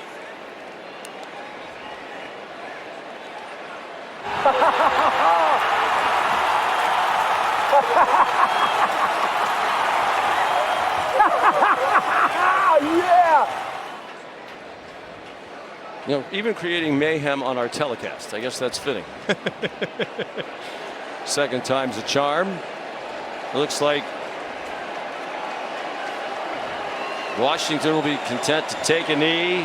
Big half for Penix. 11 out of 14 for 255, but not good enough for the lead. They found a way to win the close ones all year long. Has Washington. Their last 3 wins by a total of 8 points. Well, Ewers and company have been dominating lately. Here's Katie George. Thanks, Sean. Coach, you played behind the sticks a decent amount there in the first half. What did you like about your offense's efficiency on that final drive? Well, we got to quit getting in our own way. You know, we have some unforced errors with some penalties and different things. I thought we settled down a little bit once we got going. But we got to try to stay out of these third and longs and get to more third and manageable situations. Thank you. Thank you. Molly? Coach, Texas keeps responding. That muff punt was costly. How do you hold on to a lead in this game? Yeah, I mean, we get the ball to start the third quarter here, so that's big. We just got to keep swinging, keep playing. We've been in these situations so many times. We understand what it takes. Yeah, we can't have the costly mistakes, but we'll all pick each other up and go make the next play. You've had some explosives in the passing game. How do you continue to take advantage of those matchups? Yeah, that's what we do. We got a lot of threats out there, and so a lot of different ways to attack, and so we'll just keep with the plan, and keep attacking. All right, thank you, Coach. Yeah, thank you. Sean. They win the close ones. Each of their last 9 games, all wins decided by 10 points or fewer. 21 apiece at the half. We'll send you to the studio for the Mercedes-Benz halftime report after these messages.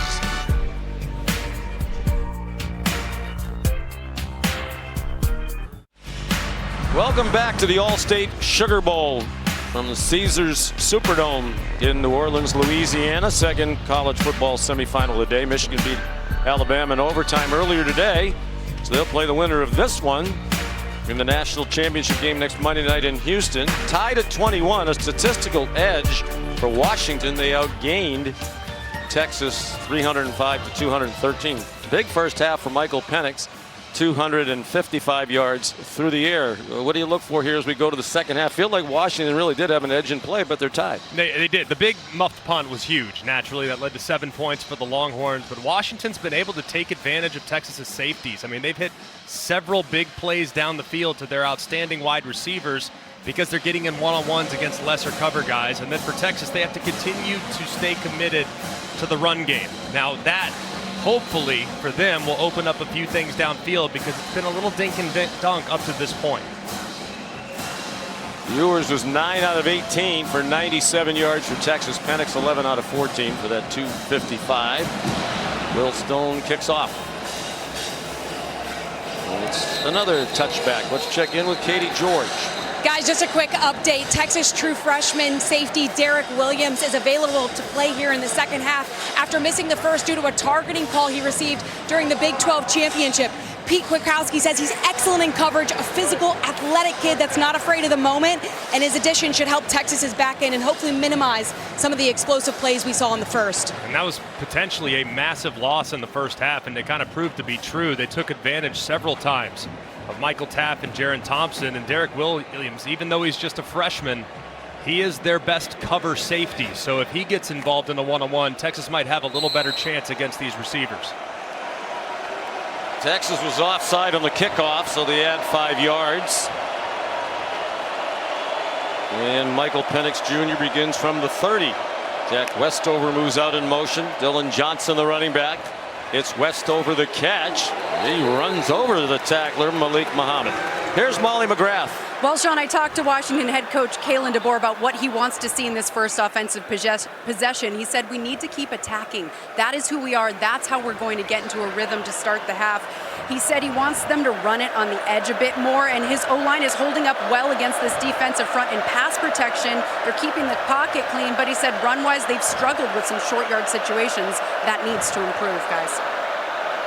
Penix has not been sacked. That's not unusual. They gave up only 11 sacks all year. A big part of it is he gets it out quickly, as he did there. And they scheme that as well. Jalen Polk the catch for the first down. Gets it out really quickly, but he also did an excellent job in the first half of extending plays, moving off his spot while keeping his eyes downfield and locating some guys that become uncovered. So he's got to continue to be good in the pocket, be decisive, and continue to stay accurate down the field.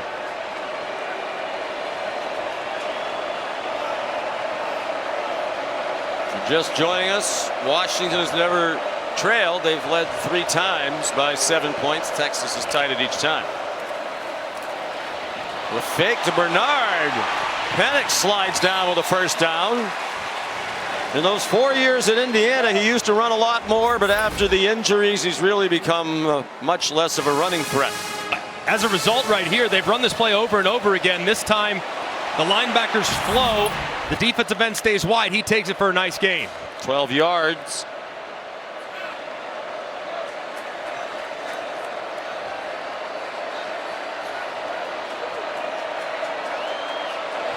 Tybo Rogers comes in as the running back in the pistol. We cut it back for 2.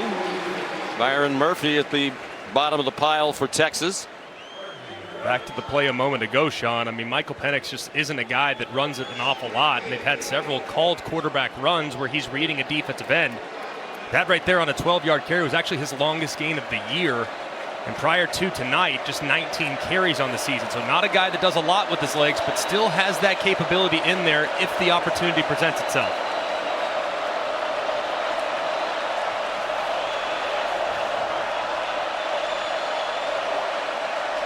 Rogers goes out in motion to the right, a 5-man rush. Penix just did get it off.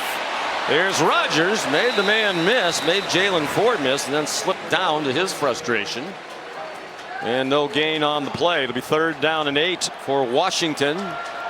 Not in field goal range. Possible 2-down territory here for Washington. Not a team that goes for it a ton on 4th down, but Ryan Grubb here probably get a good indicator of what Kalen DeBoer is telling him about their 4th down thought process based on the call.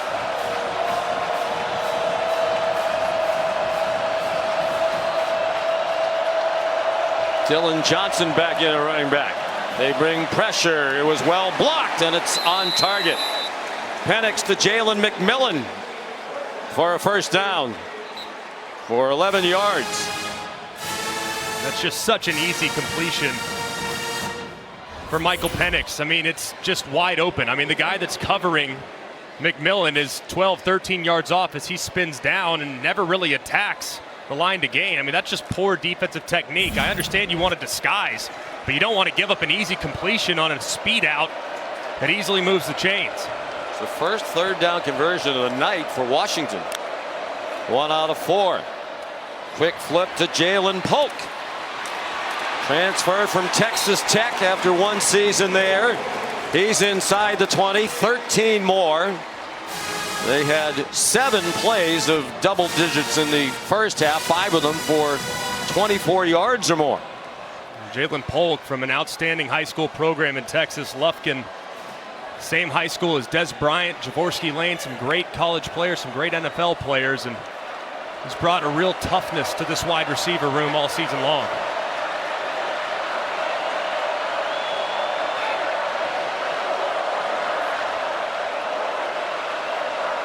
Again, deliberate. They frequently run the play clock down a lot. In the end zone, touchdown, Jalen McMillan. 19 yards, and the Huskies lead for the 4th time tonight. And the safeties split right here. McMillan works right to Needle, right between the safeties for a nice touchdown on the opening drive.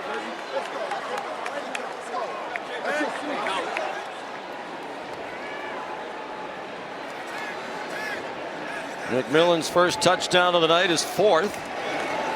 Grady Gross drives home the extra point. He hasn't missed one this year either. Neither of these kickers has. 70 yards and 8 plays. Penix a perfect 6 out of 6 for 56 yards and a touchdown to McMillan.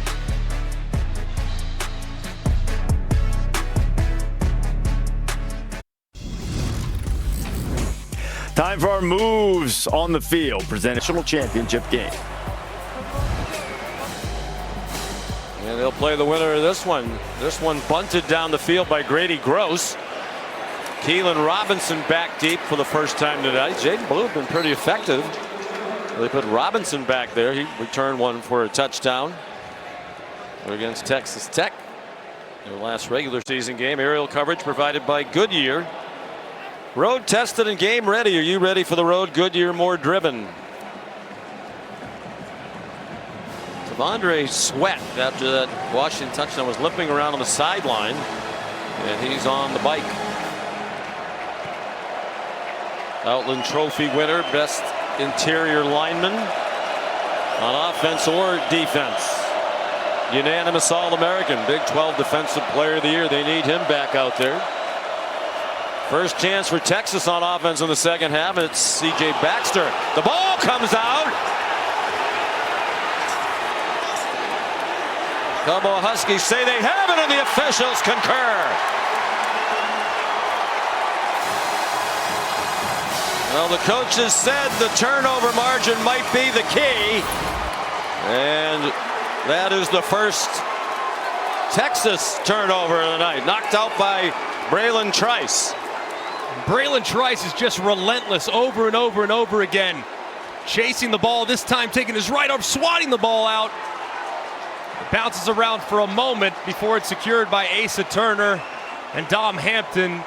A huge play, sudden change, and if you're the Huskies on offense, this might be the time to go for the jugular. Call a shot play, sudden change, plus territory, throw it down the field, and see if they can make them feel it. Well, there's a high percentage they call a shot play about every other play. That's a good point. Launching it deep down the field. Playing the odds. From the 33-yard line, they're right on the edge of field goal range, trying to take the first two-score lead of the night. They fake the short one. They throw for Westover, and another perfect throw with a couple of Longhorns nearby.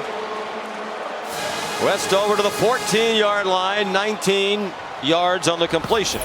Well, they go with the shot play. They try to fake the screen underneath.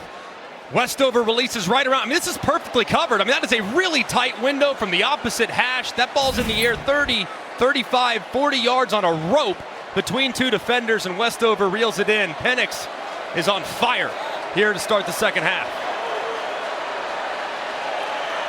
And putting on one of the great performances in the 10-year history of the college football playoff. 18 out of 21 for 330. 2 touchdowns, no interceptions. They can't sack him. Dylan Johnson inside the 10.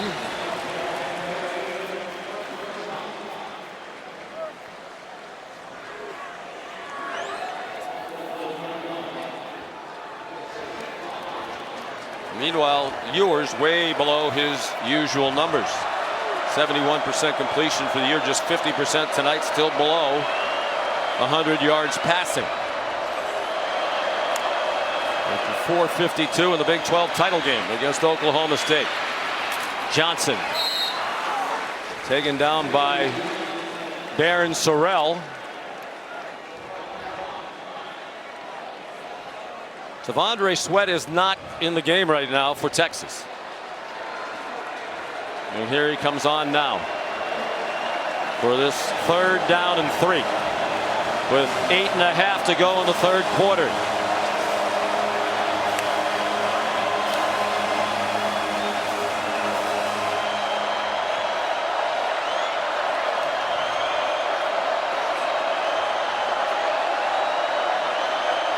And they run the play clock way down. Johnson in trouble, and he'll be stacked up for a loss. Birkin on the play, Murphy there as well. And there's an injured Husky, Devin Culp.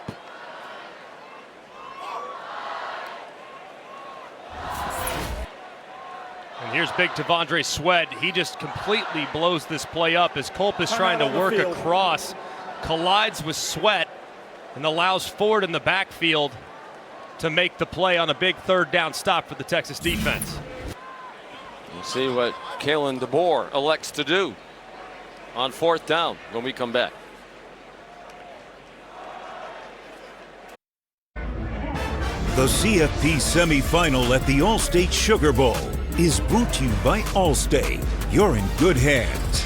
AT&T, connecting changes everything. And Modelo, the mark of a fighter. No fighting in the French Quarter last night. Everybody on their best behavior here in New Orleans on New Year's Eve. It's been a scintillating day of college football action on New Year's Day. Michigan to win in overtime over Alabama in the first semifinal, and now Grady Gross is trying to give Washington a 10-point lead on 4th and 5. He's on to try a field goal of 26 yards. Had an excellent year. 13 out of 17. Jack McAllister, the punter, is the holder. Right down the middle. He provided us, and Kalen DeBoer did as well, one of the great moments, touching moments of the college football season. We mentioned the Apple Cup. They went for it on 4th and 1 in their own territory, marched down the field to set up Gross with no time remaining, a 42-yard field goal to win the game. Then this.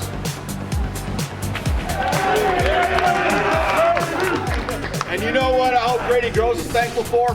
The scholarship he's earned.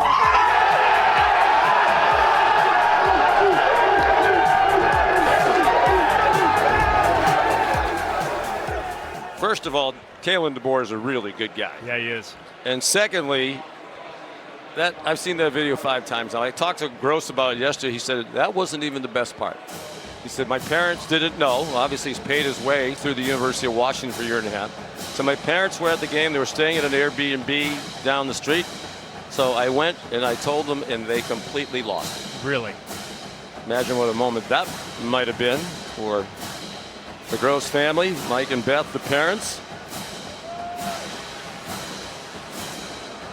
So a 10-point lead, the largest of the night. Texas still has not led in the game. Robinson, a little bit of trouble at the goal line. And he made it only to the 20-yard line. Tackled by Javion Green.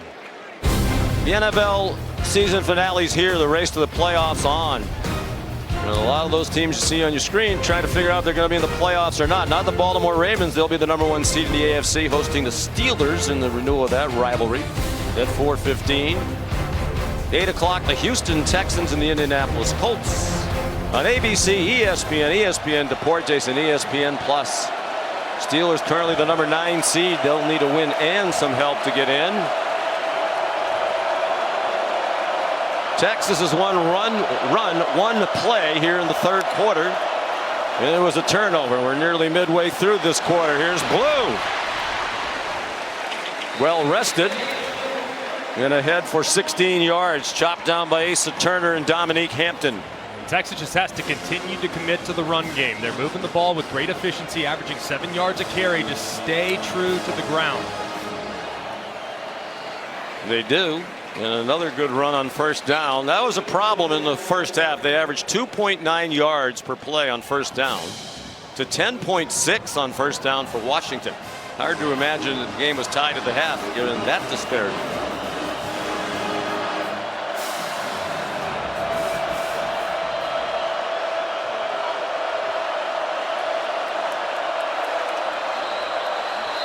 And a flag for a false start against the Longhorns. False start. Offense number 78. 5-yard penalty. 2nd down. And a terrific sophomore left tackle, Kelvin Banks Jr., first team all conference this year. Here he is. Moves quickly and then he drops his head immediately.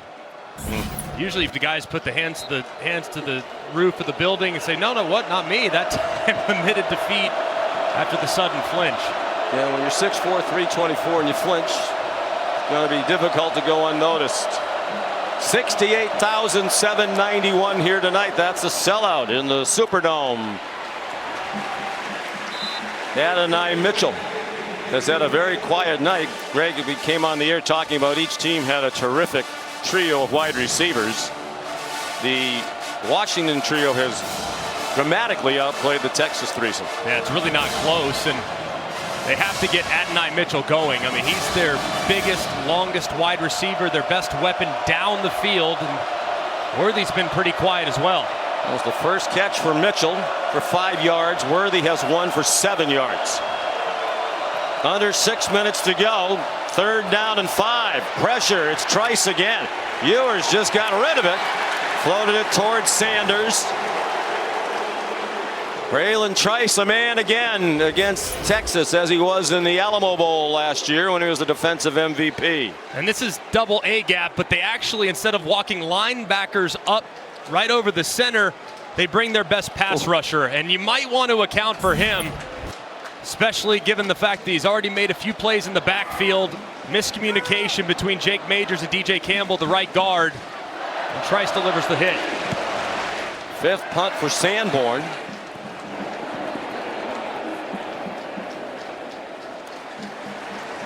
And it rolls to a stop at the 19. You're watching the Allstate Sugar Bowl.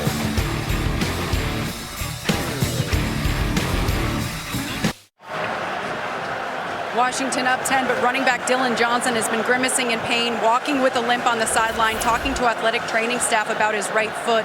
Remember, that right foot was injured in mid-November, and he's in obvious pain now. But he told me he will do anything to stay in this game and told teammates he'll keep playing through the pain, guys.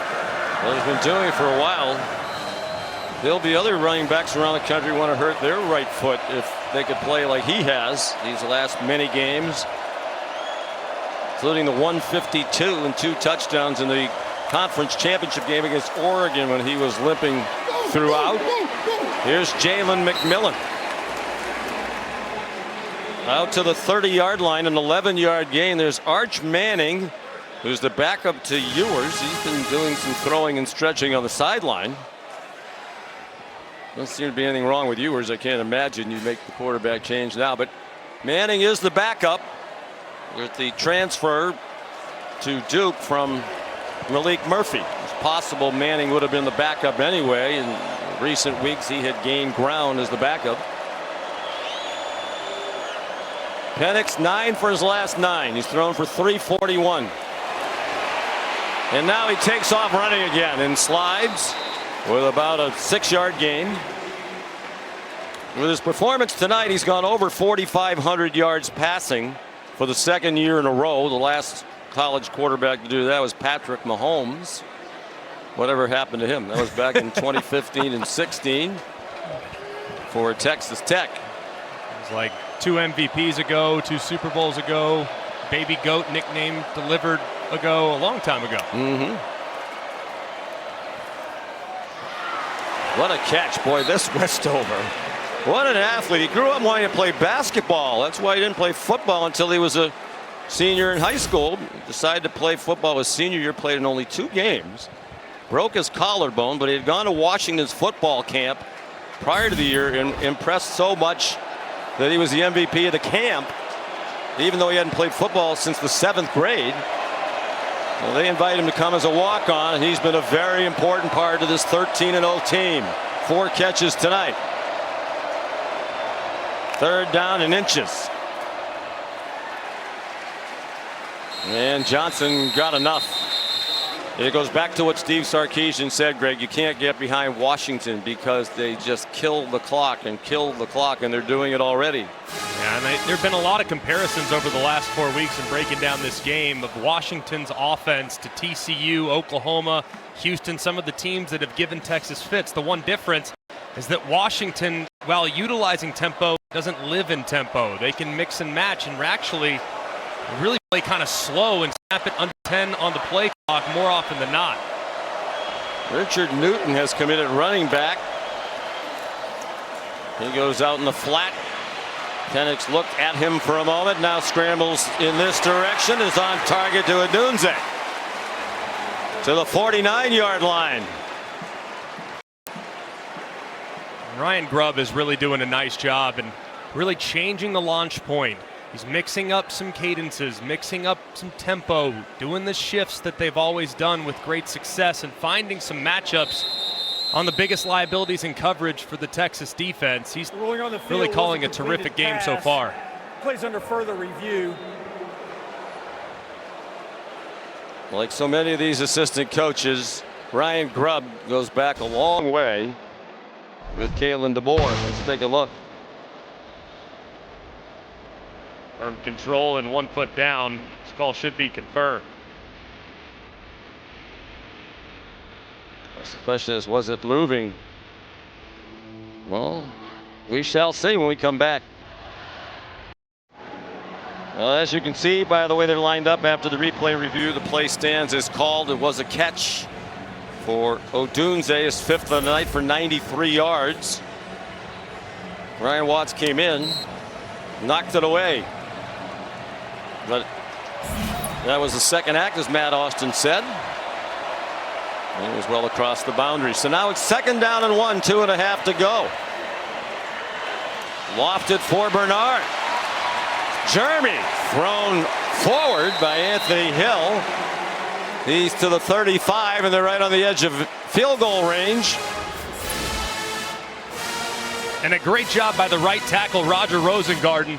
Swats the defender past, and then he goes and finds his guy downfield. Takes care of Jahdae Barron. And another nice gain for the Huskies through the air.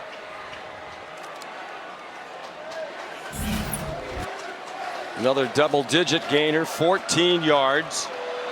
Penix has completed all 11 here in the 3rd quarter and 12 in a row back to the end of the 1st half. They blitz him off the corner. And they have the answer the other side, but Tybo Rogers couldn't catch it. Penix is not only throwing the ball beautifully, but he's seeing the field so well. And right there, unblocked defender coming off the right-hand side. He knows exactly where he's coming from. He moves away, buys some time, finds an outlet. It's an incompletion. Well, that's one of the things Ryan Grubb said about him. He has amazing vision, incredible peripheral vision. You basically see the whole field, sideline to sideline, when he stands back there in the pocket. First downs in this quarter are 9-1 for Washington. They have taken control of the game. Penix, another design run. Not going to slide this time.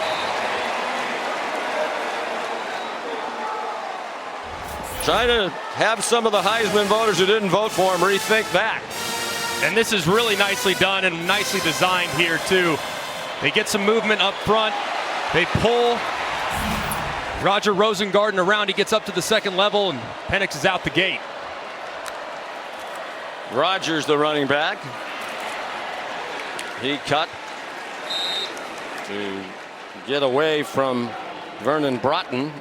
Alfred Collins took him down. Sweat's on the sideline. And it feels like the clock is racing for the Longhorns. We're into the final minute of the 3rd quarter.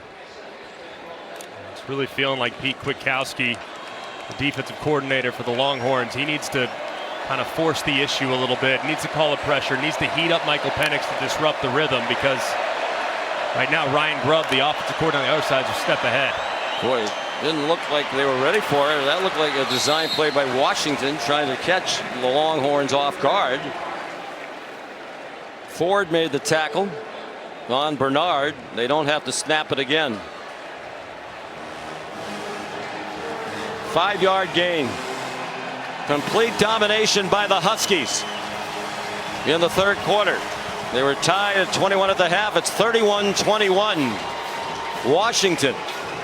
As we head to the 4th quarter, the winner will advance to next Monday night's national championship game against the Michigan Wolverines.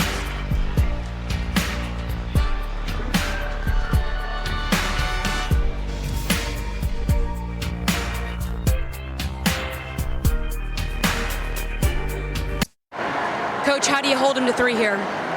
Well, we got to tighten up coverage-wise. We got to keep trying to apply some pressure. Holding the 3 will be big. Then we got to find some rhythm offensively. We haven't had the ball the whole 3rd quarter. Thank you. Thank you. And that's an understatement. They ran 5 plays in the 3rd quarter to 22 for Washington. 3rd down and 5. A big play here. 12:39 time of possession for the Huskies in the 3rd quarter.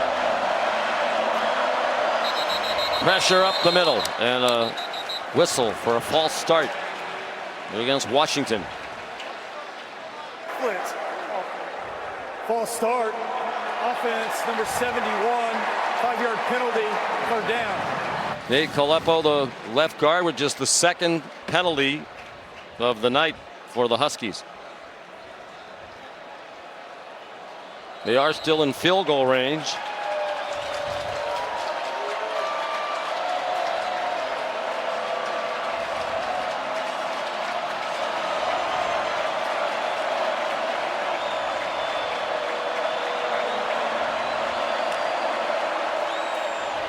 Five-man rush, plenty of time for Penix, and it's a little bit too long. for Jalen McMillan. Jahdae Barron in coverage, so they do get the stop. And that penalty probably took any thought of going for it on 4th down out of the mind of Kalen DeBoer. And a great job there by Jahdae Barron, too. Tried to run a wheel route over the top. He stayed with it all the way. The throw was off the mark, and that was a critical stop for the Longhorns.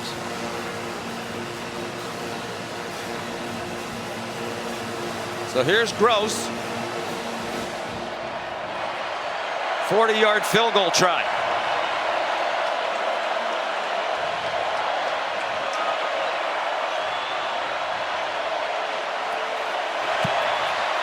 And it is good. There is a flag down. It's offside against Texas. I would think Kalen DeBoer would take the points. Offside, defense, number 41, penalties decline, the score is good. And a 13-point lead for the Huskies in the opening seconds of the 4th quarter. ESPN Hockey Night continues this Thursday, 7 p.m. The Pittsburgh Penguins at TD Garden to take on the Boston Bruins. Coverage starts with the point 6 p.m. on ESPN2. A lot more hockey coverage in the new year now. The college football's winding down. The NFL winding down. No, I'm ready for it. What's up with your bees, though? Not as good this year so far. Well, they lost a lot of people, but they're still doing very well. They're not my bees. Now in my role, I have to be impartial and straight down the middle. That's true. It is winter, too, so you're a Scottsdale guy. Quinn Ewers has his helmet back on. Arch Manning was warming up for a while. So here's Gross to kick off. Kalen Robinson and Savion Red are the deepest. Robinson's quite deep in the end zone. I think at this juncture, even if it's a deep kick, he might try to run it out, see if they can get a spark from a kick return. They're not going to give him that chance unless it's on the bounce. And he has trouble picking it up again. And excellent coverage by the Huskies. And the return only to the 16-yard line. So here comes Ewers, who did take a hard hit earlier in this second half from Braylon Trice. Yeah, big collision. Trice goes right through the midsection, and Ewers hits his head immediately on the turf. Gets up. They checked him out on the sideline, but that was a big collision for Ewers. Glad to see he's okay. He remains in the game.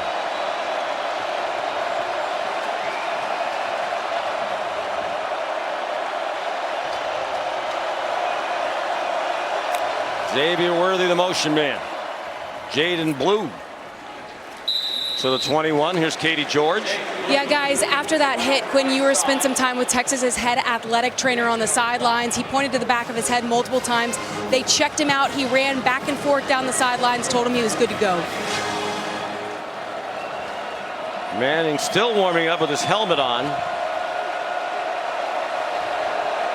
Just kind of felt like at some point, given it's here in New Orleans, Arch's hometown, that he might get in the game at some point.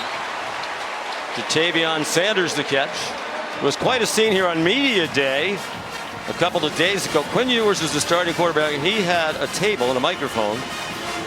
The starters did. Arch Manning was over on the bench on the sideline, surrounded by media, while literally nobody was talking to Quinn Ewers. Now, there is a caveat. They don't allow the freshmen to talk to the media all year long, so it was the first opportunity.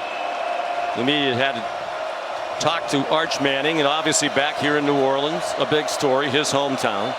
And Ewers had other media availabilities during the week, but still, it was an odd scene. Here's Sanders. Nice run after the catch. Stayed in bounds for a while, finally out near the 43 with a 21-yard pickup. Great recognition from Ewers here. Man coverage from Washington, not something they do an awful lot. Hampton in coverage on Sanders, can't catch him on the shallow cross. And Texas trying to pick up the pace on offense. Wide open. Jaden Blue, nice cut. Couple of nice moves, and all of a sudden they're down inside the 23. The ball came out, and the officials, the line judge Jim Wary, saying he was down inside the 23 with a 21-yard gain. Did look like as he was going to the ground. Oh boy. Boy, that ball is out Way out. well before he went to the ground. Now you have to see immediate recovery.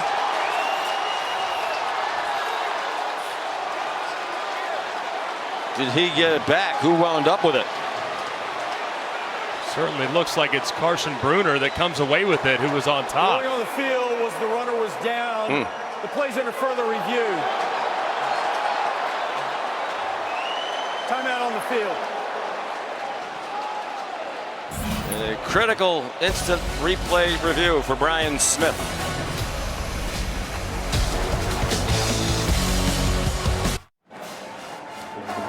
After review, the runner fumbled the ball, was recovered by the defense. First down, Washington. We heard the referee, Ron Snodgrass. It was a fumble. It took a while for there to be a recovery, but at the end it was Braylon Trice, one of his teammates sitting on the ball, who ripped it away. Kind of a butt fumble. Looked like he ran into Gunnar Helm, his teammate. The ball might have just been sliding out a little bit before that contact. Penix, as calm as can be, throws it away, and that's one of the things the coaches talked about. He is unflappable. He just has such a great feel for the game. So even-keeled, so steady. Ryan Grubb says he can get excitable. It does happen from time to time, but not very often. As Jaden Blue getting a bit of an earful there on the sideline, not being able to keep that ball tucked. Now both running backs for Texas, him and Baxter, have put it on the deck.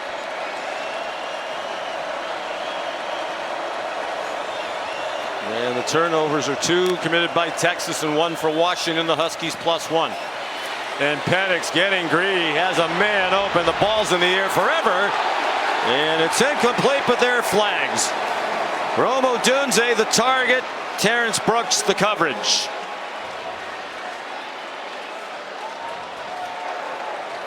Pass interference. Defense, number 8, 15-yard penalty. Automatic first down. And this ball was in the air forever. They kind of bust the coverage. Odunze puts the mailman sign up, puts his arm up. The ball just can't travel that far. I mean, Penix can throw it a country mile. But Rome Odunze outruns the coverage there. Brooks makes a wise decision to draw the penalty. It would have been a huge completion if not for that. 52 yards. Correct. So the college rule, it's 15. Good decision by Brooks to make the play, but another mistake by Texas to blow the coverage and allow the best receiver in college football down the field for a huge gain, possibly. That's a big surprise tonight. The penalties are 9-2, 9 committed by Texas. Oh boy. They're having some fun now. Penix throws it away. They're going deep into Ryan Grubb's playbook, the offensive coordinator. We mentioned he goes way back with Kalen DeBoer. Ryan Grubb was 29 years old, wanted to be a coach, and didn't have a job. He had been a GA at South Dakota State. John Stiegelmeier, legendary coach. That ran out. He couldn't find another job. He was pouring concrete, living in his sister's laundry room, when he got a call from Kalen DeBoer. They had a mutual friend. Kalen needed a line coach at Sioux Falls. So Grubb joined the staff for $2,700. Penix's pass incomplete, broken up by Taff, and now Grubb's a $2 million offensive coordinator. Last offseason turned down Nick Saban, who wanted to come to Alabama and be the offensive coordinator. Said he couldn't leave after he told guys like Penix and Fautanu and others to stay with a chance to come back and perhaps win a national championship. Texas fans making noise. They know this 3rd down and 10 is critical. 4 straight incomplete passes. They've gotten a little cute here with the 13-point lead. 5-man rush, and with some tenacity, Penix had to check it down, and it's a fired up defense. Jalen Ford made the tackle. You wonder if that trickeration kind of irritated the Longhorns. Might have. Certainly seem to be playing with a little more energy right now. Well, certainly getting close to a gotta-have-it situation with the offense having stalled here in the second half. Really absolutely having to get off the field in a two-possession game. They really did a good job up front. Forced Penix from the pocket a couple times. Stayed true in coverage down the field and give their offense another chance. Xavier Worthy is back deep. Excellent punt returner. 17.9 per return this year. Second in the nation. And Zachariah Branch of USC, they need a big return from him. Did a good job to make the first couple of men miss, and then he gets thrown down by Carson Bruner. And no flag there. 41-yard punt, 8-yard return. It's now or never for Quinn Ewers and the Longhorn offense. You're watching the All-State Sugar Bowl.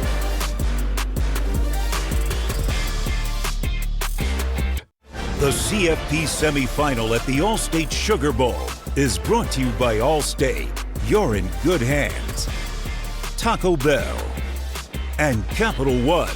What's in your wallet? And aerial coverage high above Caesars Superdome is provided by Goodyear, celebrating the challenge of road games everywhere. Are you ready for the road? Goodyear, more driven. Washington Huskies hoping their road continues to Houston, Texas next Monday night, a day with Michigan in the national championship game. Quinn Ewers and the Longhorns up against it. Down by 13 with 11:19 to go. And they have not scored here in the second half. Starting from their own 28. It's C.J. Baxter, the running back, and the tight end Tavion Sanders, the motion man. 3 yards for Baxter. And to Mikel Esteen, the backup safety. For the first time in the second half, Texas finally found a little rhythm offensively on the last possession, and the guy that sparked that was Jatavion Sanders. Need to continue trying to feed him. He's a matchup nightmare for those Washington safeties. A false start. False start. Offense, number 52, 5-yard penalty, second down. 10th penalty against Texas. This one on DJ Campbell. Another example of just one step forward and 2 steps back for Steve Sarkisian's offense. 66 yards in penalties. They average 51 per game coming in, middle of the pack in the country. Here's Adonai Mitchell. Uncharacteristic quiet night in a big game for Mitchell. He transferred from Georgia 2 years ago against Alabama. The go-ahead touchdown in the fourth quarter for 40 yards. Last year for the Bulldogs, he had a touchdown reception in each of their 2 wins in the CFP. On their way to their second straight national championship. He scored the first touchdown of the Big 12 title game a month ago for Texas. And Ewers goes down, and it's Trice again. And right now, picking the MVPs on either side is as easy to ever get. Trice on defense and Penix on offense. And this is such a difficult task for DJ Campbell. He's trying to pull out, secure the backside for Quinn Ewers. Quinn Ewers steps up in the pocket. Trice retraces underneath and drops him for another sack. He's been outstanding tonight. 2 sacks for Washington. He now is 7 for the year. They haven't been a big sack team. Baxter, he's hobbling a little bit as he went to the boundary, and he still is. An 8-yard gain. He started hobbling before he got to the sideline. Might have been the ball was thrown just behind him a little bit. He engages in contact there on a right foot. Looks like he's a little ginger there on the left foot, actually. And he's still across the field on the Washington sideline. So they're going to stop the play so the Texas medical staff can tend to him.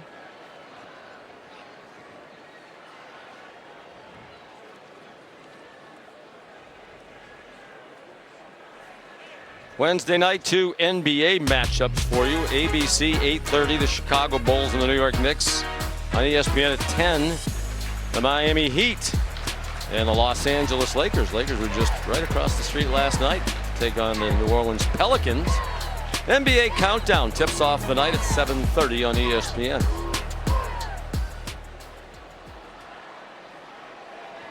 So Baxter limps off. 9:26 to go. I mentioned Steve Sarkisian, first head coaching job at Washington. I think most Husky fans appreciate what he did there. Took over an 0-12 program the year before he arrived. Was 8-4 in his 5th year before he went to USC, place he considered home. He still has a connection to the University of Washington. He endowed a scholarship in the Graduate School of Education to support somebody studying to be a public school teacher in the state of Washington. Ewers down the sideline for Worthy. Xavier Worthy out of the witness protection program for a 29-yard gain. And great recognition by Quinn Ewers, man-to-man coverage against Elijah Jackson. That slot fade, Worthy wins, gets behind the defense. He drops it in there perfectly for a nice play. It's the second catch of the night. They're poised to make this a football game with a long way to go. 9 minutes remaining. They're at the 16. Jaden Blue, the running back. Ewers dumped it down. Malik Agbo, who comes in when they put extra offensive linemen on the field. Where's the number 80, sometimes number 67, his first catch. Trying to find A.D. Mitchell there, but wisely done by Quinn Ewers checking it down, even though he threw it to an offensive lineman that's now converted to an overgrown tight end. Finally finding a little bit of rhythm. Such an accurate passer earlier this year, 19 straight completions against Oklahoma, the school record. That one is off target, behind Worthy, who was open. It was just a miscommunication between Quinn Ewers and Xavier Worthy. Worthy was at the top of his route, starting to set up the defender, and the ball was already on its way. Ewers expected him to snap his head around just a little bit faster and catch it low in the front of the end zone. 3rd down and 4. I would think, Greg, 4 down territory here, because the field goal, it's still a 2-score game, and they're taking a lot of time getting the right personnel on the field. They don't want to have to use the timeout in this instance. Jaden Blue, the running back. They pitch it to him. He's in trouble. He missed a tackle. Avoided the tackle from Cameron Fabiculanen. And they move the chains with a 1st and goal at the 3. Big miss by Fabiculanen. And just a great move by Blue, too. He has that hesitation step, gets to the outside and picks up the 1st down. 1st and goal, 8 minutes to go. Blue again, swung down shy of the goal line by Dominique Hampton.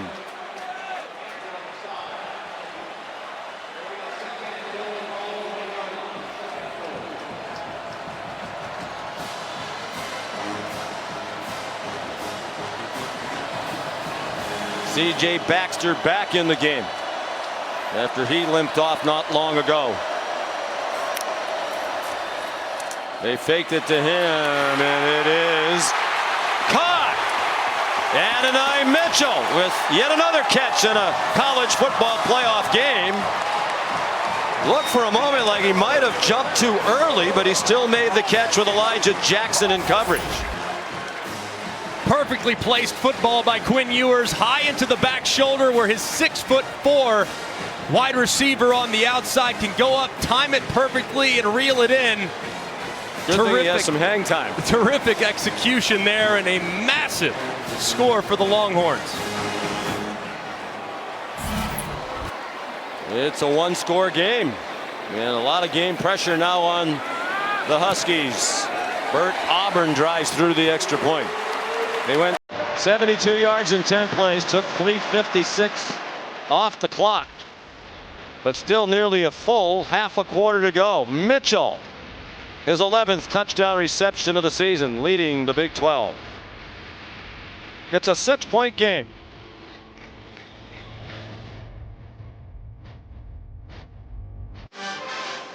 And Mitchell, the touchdown catch. There's Texas right back in it, playing in his 5th college football playoff game in the last 3 years. Last 2 years with Georgia, now with Texas. And he's had a touchdown in all 5 of them.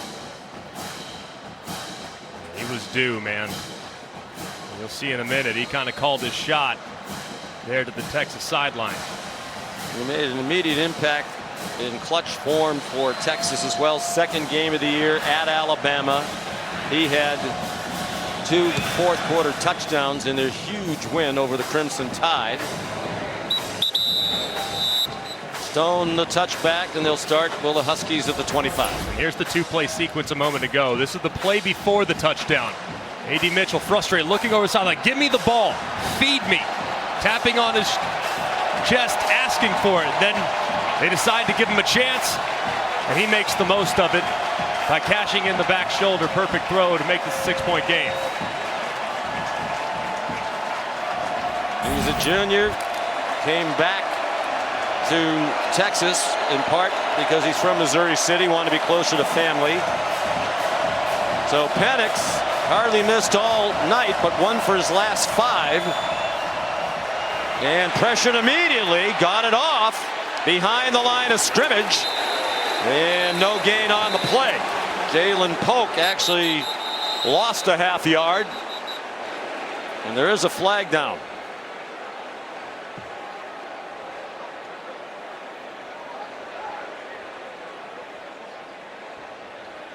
And 10 Texas penalties, by the way, matching their season high. Also had 10 against Kansas State.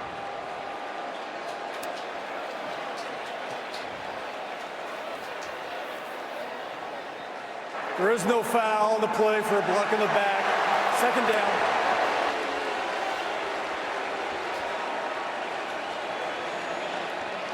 Steve Sarkisian wants to know why that wasn't a penalty.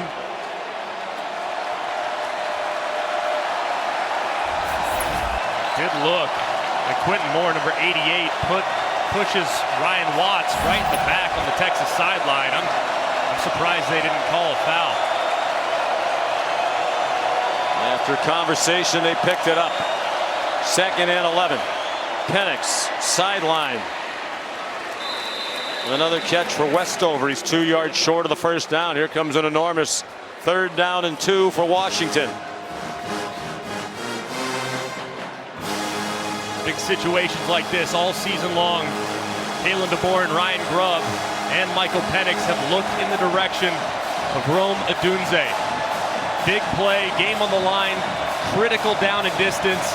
He's been the guy all season long that has stepped up for the Huskies. Will he do it here? 3rd and 2. They're 2 out of 8 on 3rd down. 6:20 to go in the college football playoff semifinal. Short set, and it's Westover again for the 1st down.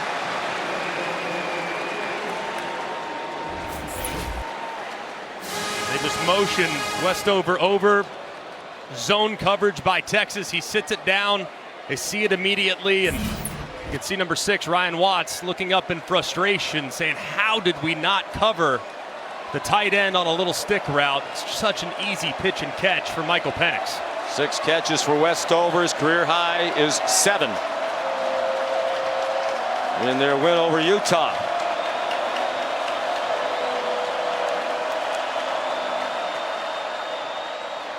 Jalen McMillan, good blocking on the perimeter to help spring him into Texas territory to the 49 with a gain of 14. This trio of wide receivers, they really do a great job, obviously catching the ball. As you can see, McMillan bringing one right up off his shoelaces. It's a difficult catch on the bubble route, but the blocking downfield by Polk and Odunze really allowed for a lot of room after the catch. And the clock will go under 5 minutes in the 4th quarter. Washington doing what it's done all year, finding a way to make plays down the stretch in close games. Johnson took Sorrell for a ride. Barron got some help from Jahdae Barron. It's still a 6-yard gain. Washington, as we mentioned, has won 9 straight games by 10 points or fewer. That is the longest such streak in the history of the AP poll era, which goes back to 1936. And they might add another one to the list, leading by 6. Penix is thrown for 398. Trying to get above 400, and he's on target. Odunze the catch with Ryan Watts in coverage. It's a first down at the 10-yard line. Right off the snap, and Odunze goes right behind him, and the ball, like usual, down the field, perfectly thrown again by Michael Penix. For 32 yards, he's up to 430 yards.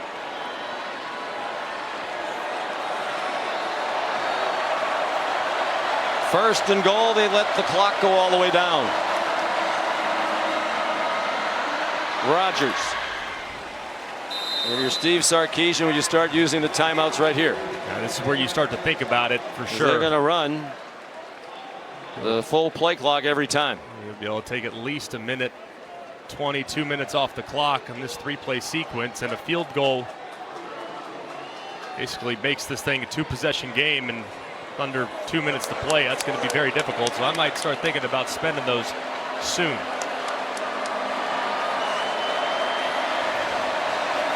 Three minutes to go.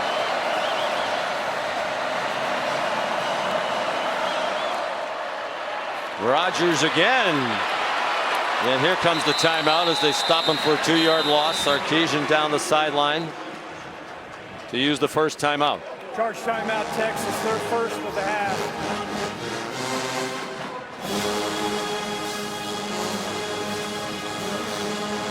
Texas has made a game of it, but really in trouble here, because even if they force a field goal is pretty much a killer at this juncture. It really is. I mean, you have to strip the football. I mean, that's really what it's all about. So if I'm Kalen DeBoer and I'm visiting with my ball carriers, I've seen a few balls on the deck from the Texas side tonight. Make sure you double over the football. No matter what, don't worry about driving for extra yards. Don't worry about motoring over a defender. Give yourself up with immediate initial contact to preserve the right to kick the field goal, which would ultimately put this thing to bed more than likely. Steve Sarkisian, very eloquent this week. Dismissed at USC in 2015 in the middle of the season as he was dealing with an alcohol problem. He said, "I never thought I'd be here right now. So I couldn't even get a job interview." Nick Saban gave him a chance as an analyst, and he worked his way back. Got his life in order. He said, "I'm the happiest and healthiest I've ever been." What a great example he is to people watching around the country, have their own demons to deal with. And he brings pressure on Penix, who got away from Jalen Ford, but throws incomplete. So they went for a pass. It's an incomplete pass that stops the clock, and it'll be 4th down and goal. And now a huge field goal try for Grady Gross. One of the few play calls tonight I've disagreed with from Ryan Grubb. I would have liked to be conservative. That timeout is gold now that Steve Sarkisian gets to preserve. They try to be aggressive. They put it in the hands of their best player. He has to ground it, which stops the clock. Gross puts that right foot down, says he points it right where he wants to aim. 27-yard field goal. It'll be a big step toward the national championship game if he can split those uprights, and he did. Cool as a cucumber. The sophomore from Scottsdale. Back to a 2-score game. Washington leading 37-28 with 2:40 to go.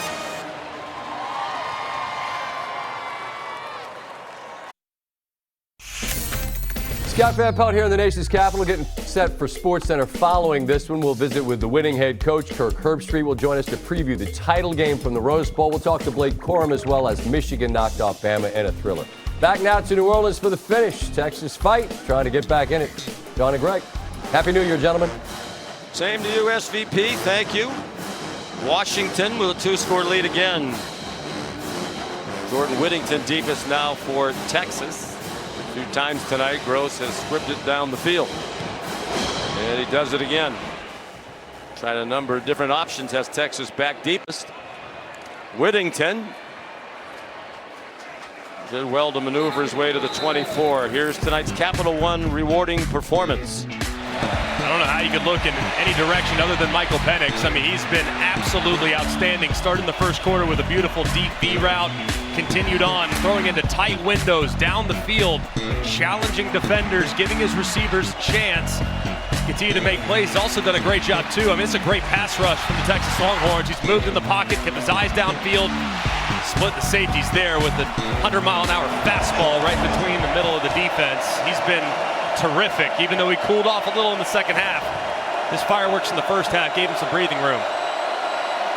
If you cool off and you still have 4:30, you're all right. Here's Ewers. They need a lot, and they need it fast. That's a good start. 12 yards to Adonai Mitchell. Penix is 430, by the way, third most in Sugar Bowl history. Tim Tebow 482 for Florida against Cincinnati in 2010. Rohan Davey for LSU 444 in 2002 against Illinois. Ewers takes off running, will get as much as he can, which includes a first down, and then goes out of bounds. The other thing too here for the Texas Longhorns, not quite to the point where you're in Mayday operation, but you can think as you get near the 30, 25, if time starts to work against you, you can think about taking that field goal onside kick and then taking a couple shots at the end zone in a Hail Mary situation. So that's in the back of Steve Sarkisian's mind right now. Ewers is rushed for 46 yards. Average 6.6 per carry. He lofts it for Sanders, caught 31-yard line, first down. Jatavion Sanders, their leading receiver tonight with his 6th catch. That one for 20 yards. It's been massive about this drive for Texas that every single completion has gone for a first down or out of bounds. So very little time has really run off the clock. Quinn Ewers sidestepped the rush. There's a flag down in the middle of the field. A Texas player got knocked down at the 25-yard line. Ewers out of bounds. There's a flag right in the center of the field, and it's Sanders who's on his knees. His 6 catches tonight, by the way, makes him the all-time leading receiver at Texas among tight ends with 101 career catches, passing David Thomas. Defense number 7, 10 yards penalty from the end of the run, first down. Dominique Hampton. He's in man coverage against Sanders, and as Sanders tries to release over the top of him, that left arm of Hampton grabs him and throws him to the ground. It's a good call by the official, but Sanders still in pain is being evaluated by the trainers. Hopefully he'll be okay. There's knee on knee. Sanders is a terrific player. Mel Kiper Jr. has him rated as the 2nd best tight end, eligible for the next draft behind Brock Bowers of Georgia. And that's the guy they'd certainly like to have out there right now. Been their best receiver tonight. Big target in the red zone. After the game, stay tuned for the Ram Trucks postgame on ESPN, including the All-State Sugar Bowl trophy ceremony. Offensive and defensive MVPs will be announced. If it stays this way, Bill Penix is going to be the guy no matter what you would think. I'd say Trice has a good chance. 1st and 10. Down by 9. They need 2 scores. They still have 2 timeouts. Jaden Blue back in at running back. Ewers to the sideline, caught. It's the backup tight end, Gunnar Helm, with his 14th catch of the year. Good for 6. And a clock stopper. And Ewers, after a very slow start, is up to 262 yards passing. The guy in this part of the field that you want to work in one-on-one is Adonai Mitchell. He's at the top of the screen in press coverage. Let's see if they get a one-on-one look. They'll take advantage of it. And Sanders is back on the field at the left end of the line. They lob it up for Mitchell in one-on-one coverage, and the pass is incomplete. Thaddeus Dixon the defender.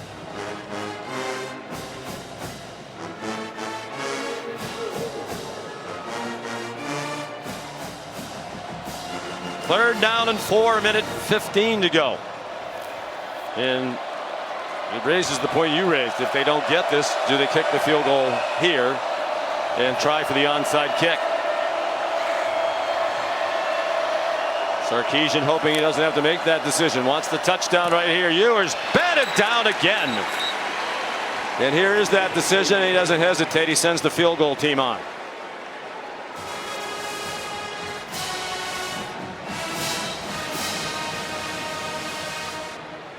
Tui Tele knocked the pass out of the air. So here's Bert Auburn, who earlier this season made 19 straight field goals, the school record. 28 is third most in Big 12 conference history. The record is 30 by Josh Lambert of West Virginia. Unless he gets another chance, he's going to come up one shy of that, but he connected from 25 yards. And here comes an onside kick they'll have to have. Michigan awaits the winner. It's next Monday, a week from tonight, 7:30 on ESPN. We should note selfishly, Greg, also on ESPN Radio. College football playoff national championship game presented by AT&T. Michigan and the winner of this one. Michigan a 27-20 overtime winner against Alabama today, trying to win its first national championship since 1997. On the kickoff. Washington has won one national title back in 1991 under the late great Don James. That was the last time they had an undefeated season. They went 12-0.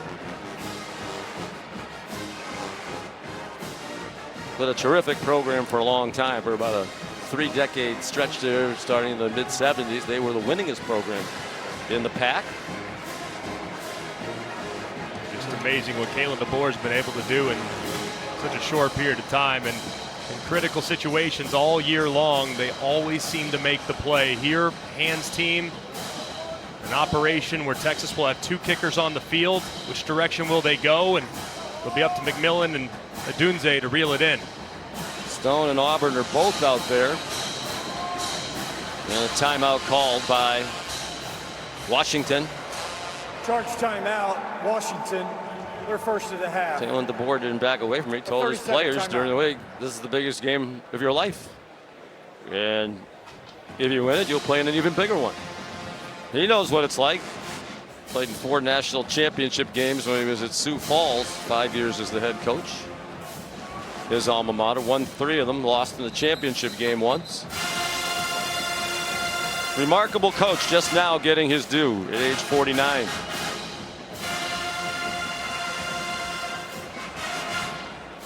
First onside attempt of the season for Texas.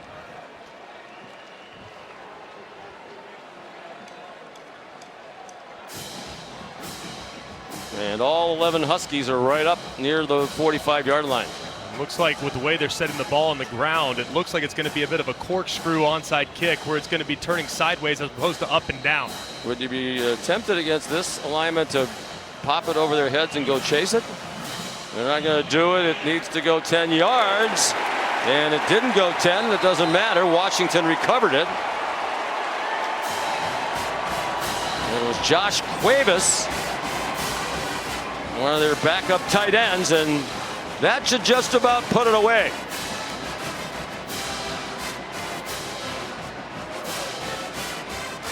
Quinn Ewers and Texas rallied back, but barring a huge mistake by Washington, it'll be the Huskies on their way to Houston to play Michigan for the national title.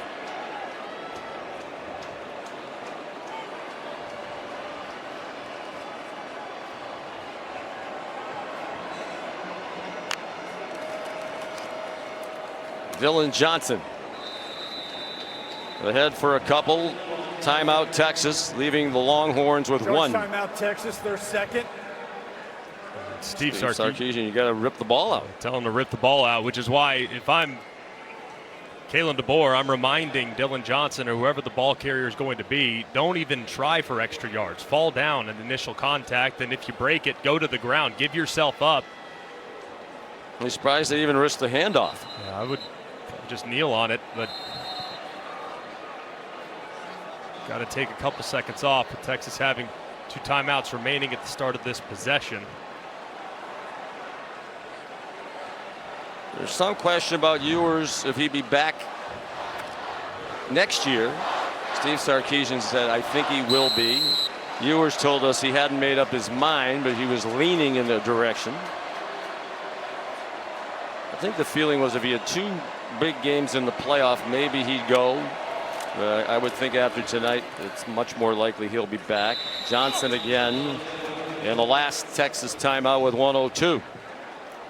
Charge timeout, Texas, their 3rd and final timeout. And here is the quarterback comparison. The CFP record, by the way, for passing yards in a game is 493 by Joe Burrow in the 2019 Peach Bowl against Oklahoma. I think he had those in the first 10 minutes of the game. So Penix is not going to get there. But it's the 2nd most in a semifinal and the 4th most all time in a CFP game.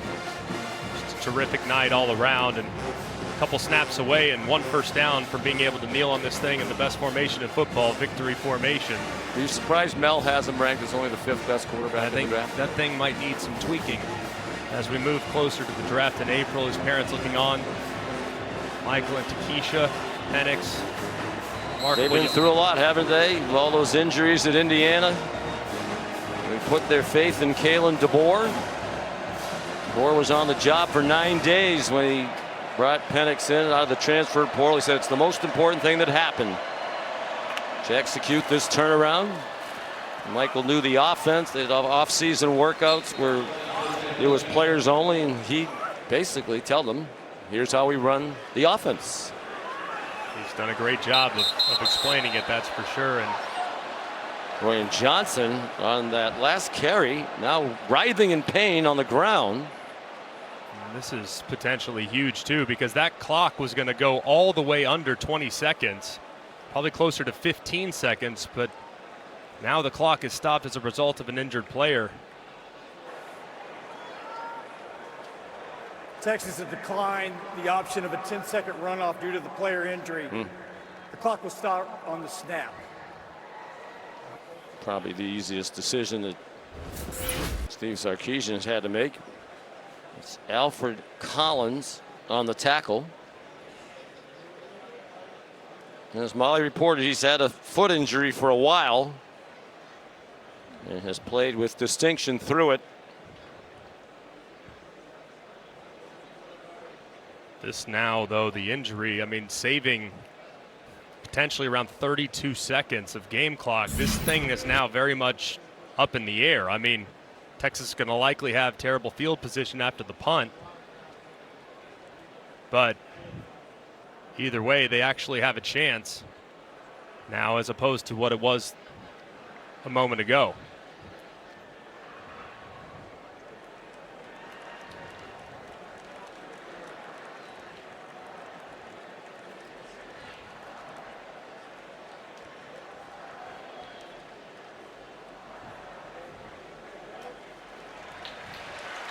Clock is going to start on the snap, and Johnson's helped off. And obviously, if he can't go, they win this. If he can't go next week against Michigan, that is an enormous loss, and he is obviously in a tremendous amount of pain.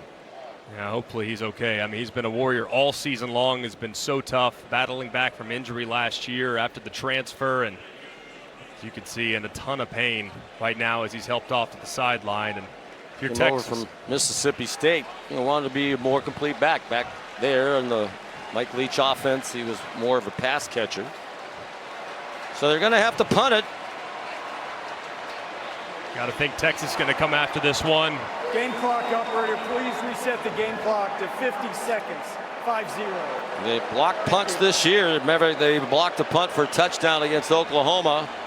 McAllister will just want to get it off as quickly as he can. It's his third punt. I want to hesitate too. If you draw Texas offsides, you get a free first down potentially.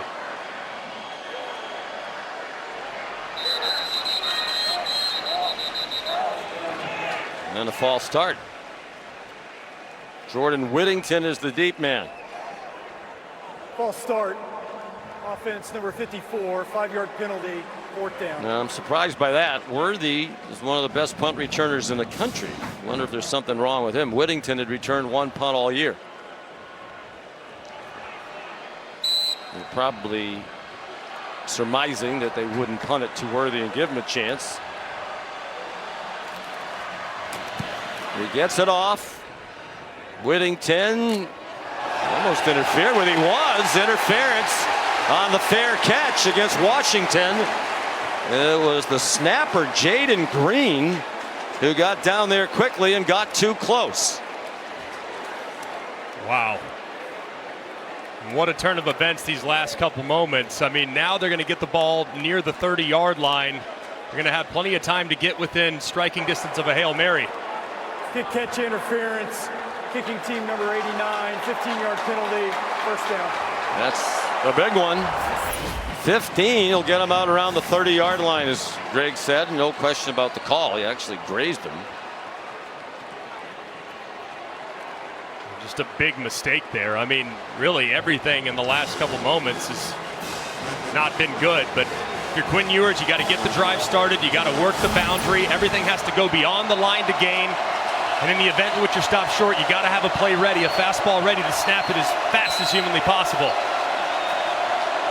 Field goal does them no good. They need to go 69 yards, 45 seconds, no timeouts.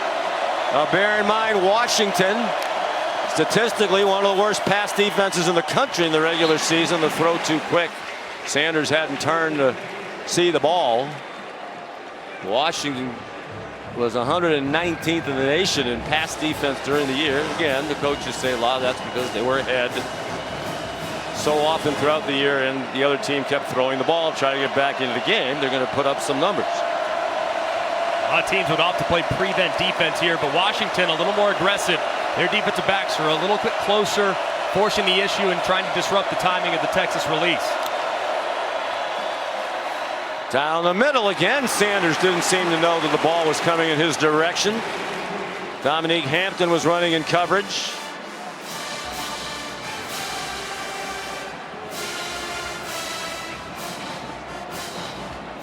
Two plays in a row from Washington's defense. Chuck Morrell playing two-man, two high safeties, man coverage underneath. If you get that look again, you want to try to work an outbreaker to your best route runner, which would be Xavier Worthy. Yeah, where is he, right? He's got the speed. He's in the slot there.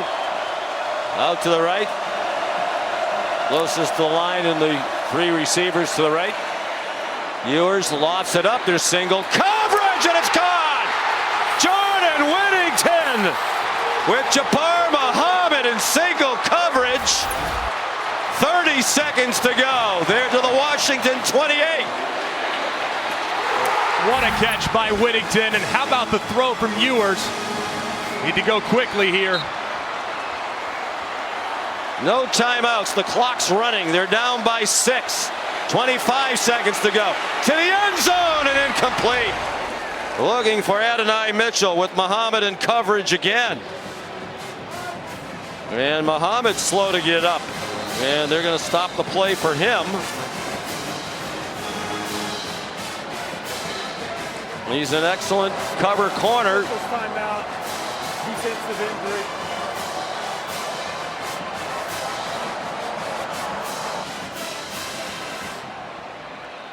And they're without one of their starting cornerbacks.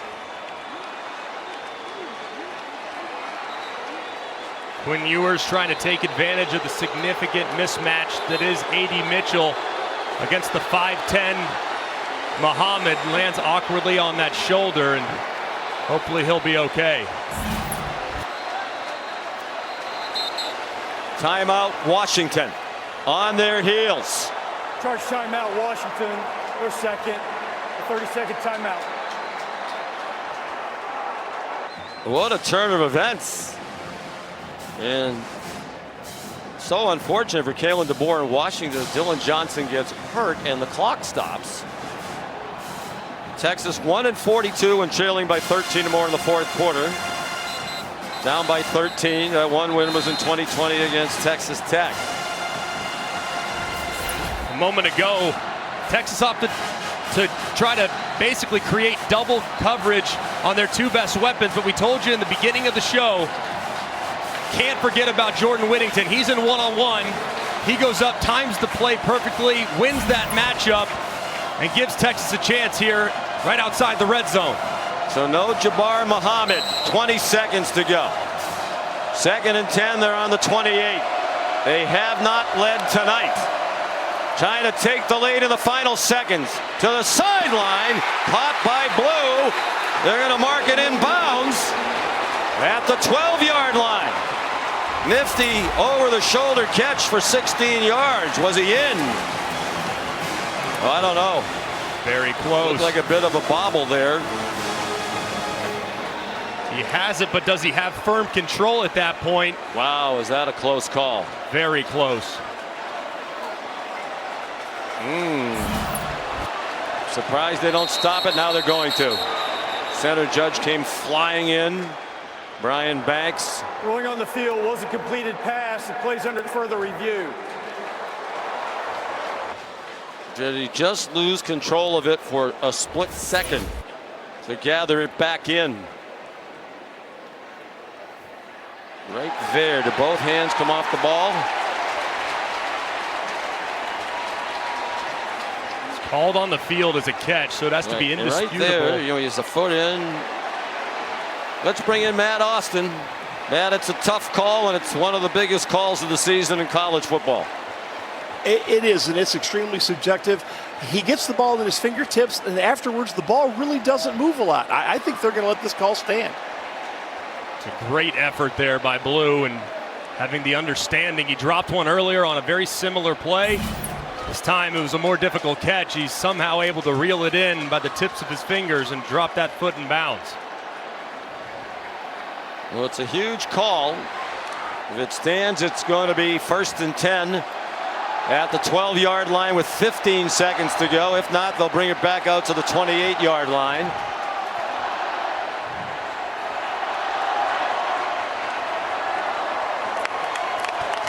Texas is lining up at the 12 as if they think it's going to stand. And no word yet from Ron Snodgrass. After review, the ruling on the field stands. First down. My goodness.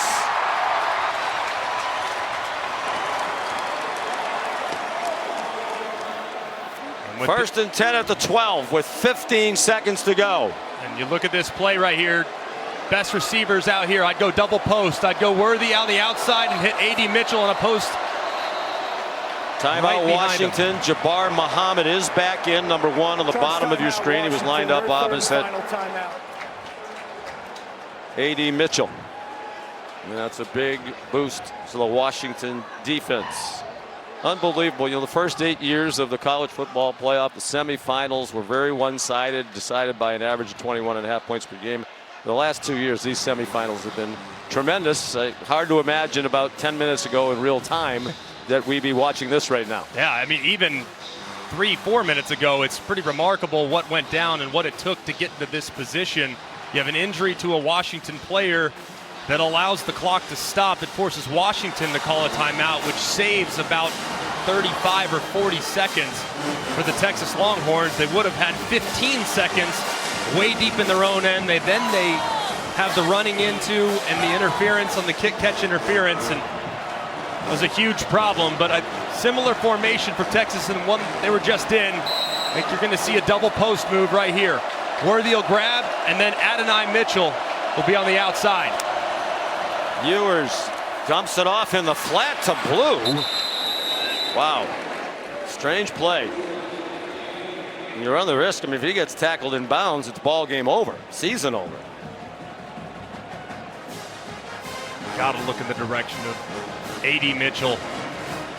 2 game-winning touchdowns in his career in the college football playoff and championships. He's the guy I'm targeting in a one-on-one, number 5. The direction I'm looking is at the top of the screen. 2nd and 11 from the 13-yard line. Under 10 seconds to go. Ewers back of the end zone, incomplete. Trying to get it to Mitchell.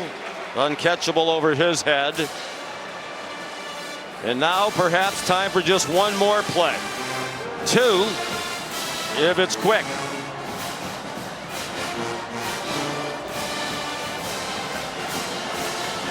Steve Sarkisian's made his name as a play caller. Never had one bigger than this.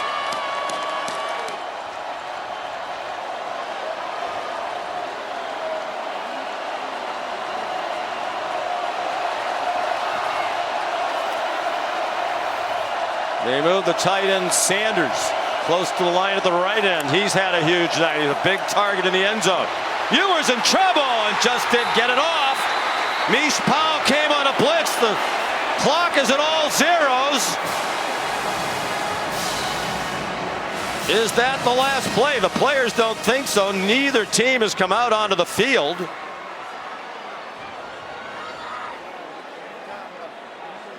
Mish Powell came on a blitz and forced the throw. Please put 1 second on the game. Oh my goodness. Could it get any more dramatic? Mish Powell off the left side, unblocked. And Quinn Ewers just gets rid of it before that knee hits the ground. And as you can see, 1 second remaining on the clock. We're barring a penalty. This is it.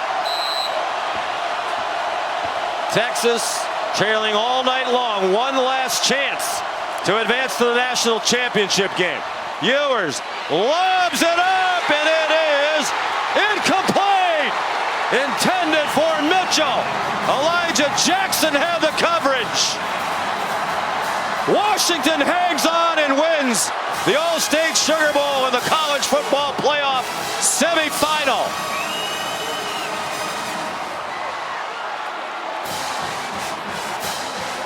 Just the latest in a remarkable season of high wire acts. They created some of their own problems down the stretch. That is 10 straight wins by 10 points or less.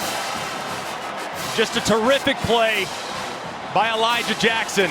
His eyes are in the backfield the entire time. He sees the ball leave Quinn Ewers' hands.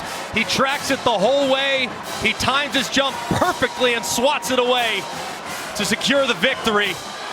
You cannot play the fade any better than that on a critical down and distance. Well executed on a game that didn't appear like it was going to have drama at the finish.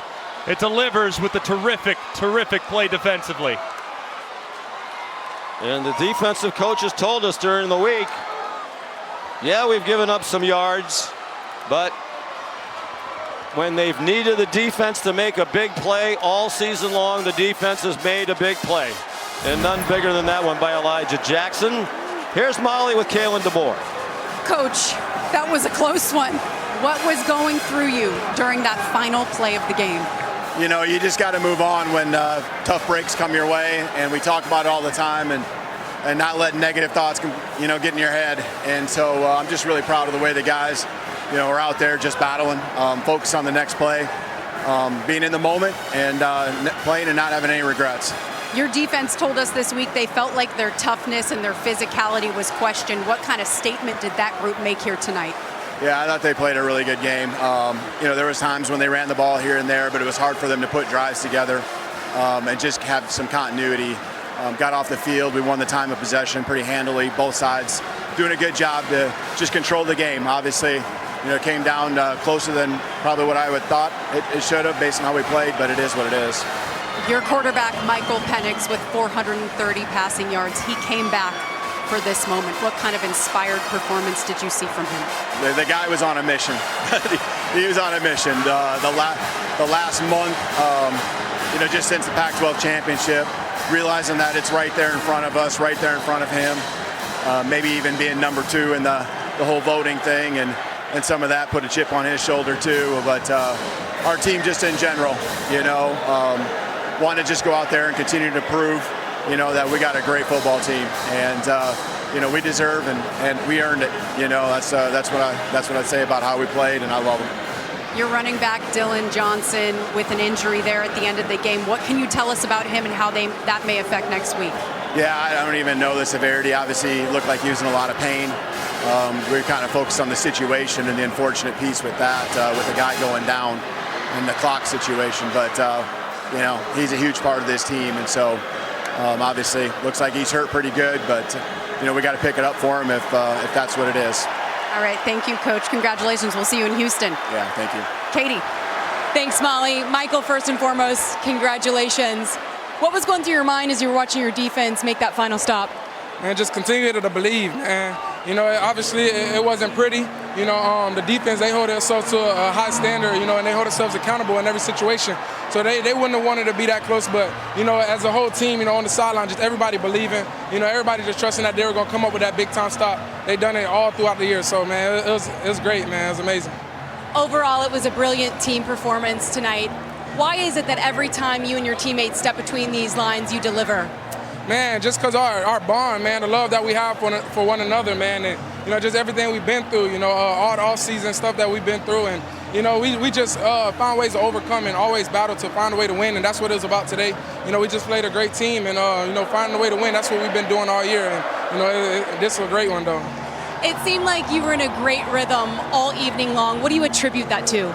Yeah, man, I'll just say Coach Grubb, man, just him just making sure my preparation was on point, just each and every day, throughout practice as well, being out here in New Orleans for the whole Sugar Bowl, it's been a blessing, but it could get distracted. You could get distracted a little bit, just being here for quite a few days, but just seeing the team lock in, and when it was time to work, they came to work, and that's what led to this win. When you think of the adversity you've overcome, the verge of possibly quitting, to now next Monday playing in a national championship game with these guys, what does that mean to you? Yeah, first of all, I'm gonna say I'm not no quitter. I won't say I was gonna quit.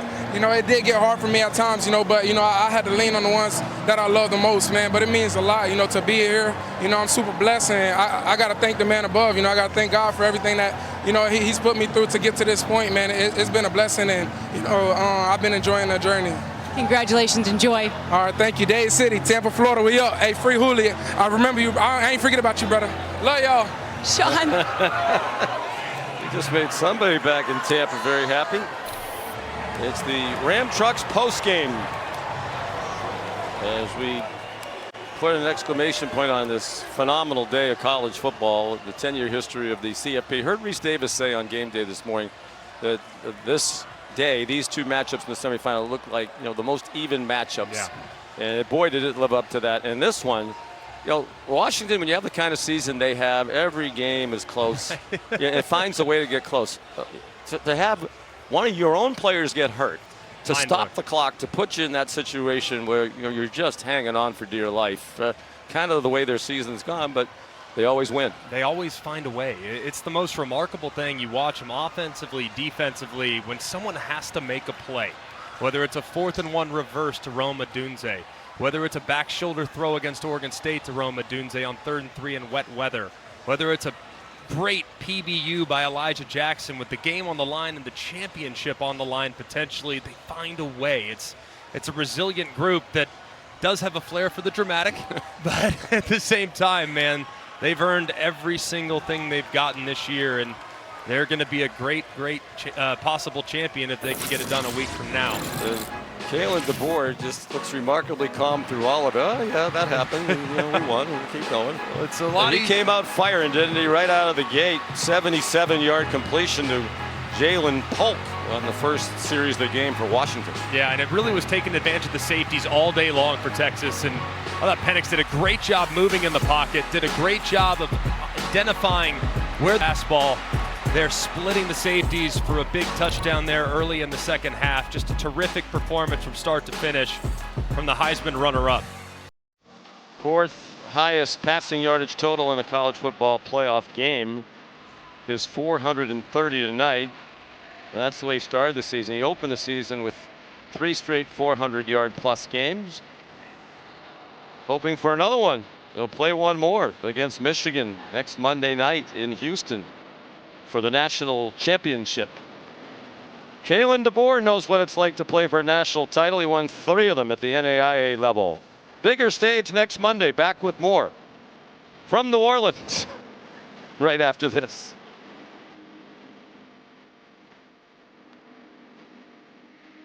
The Ram Trucks postgame is brought to you by Ram Trucks, America's best light-duty pickup for new vehicle quality.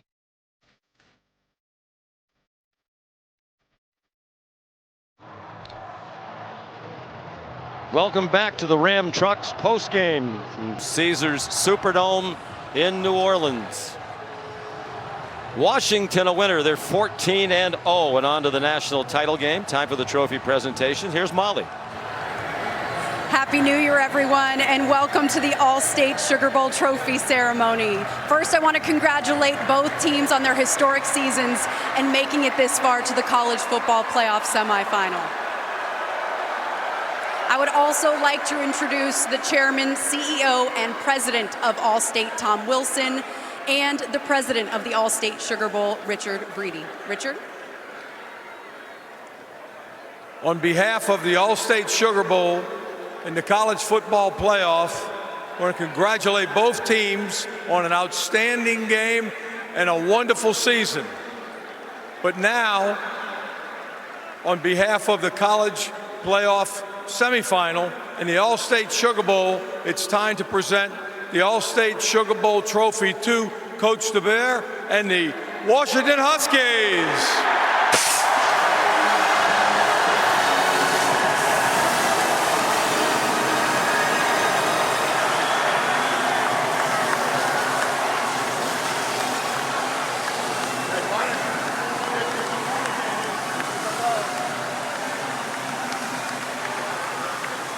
Coach DeBoer, congratulations. In just your second season with Washington, you're taking them to the national championship. Why is this the group that could get that done? Well, they all stuck together, and these guys are the most resilient guys I've ever been around. They made a goal. They all came back to do something special, and these guys, I just can't say enough about how much I love them, and they just keep bringing it each and every day, each and every week to achieve the goals that they set forth a year ago. Coach, you hoisted the trophy and you immediately handed it to your quarterback, Michael Penix. How much of him returning has set forth this path to the national championship? Yeah, I mean, he's been on a mission since a year ago when he chose to come back, and a lot of other guys, I think, followed his lead. And even the last month, just everything he's done, leading our football team all day today, just each and every drive, just making the plays he needed to help us find a way to win. That brings us to our most outstanding player on offense for tonight's game. Who else but Michael Penix?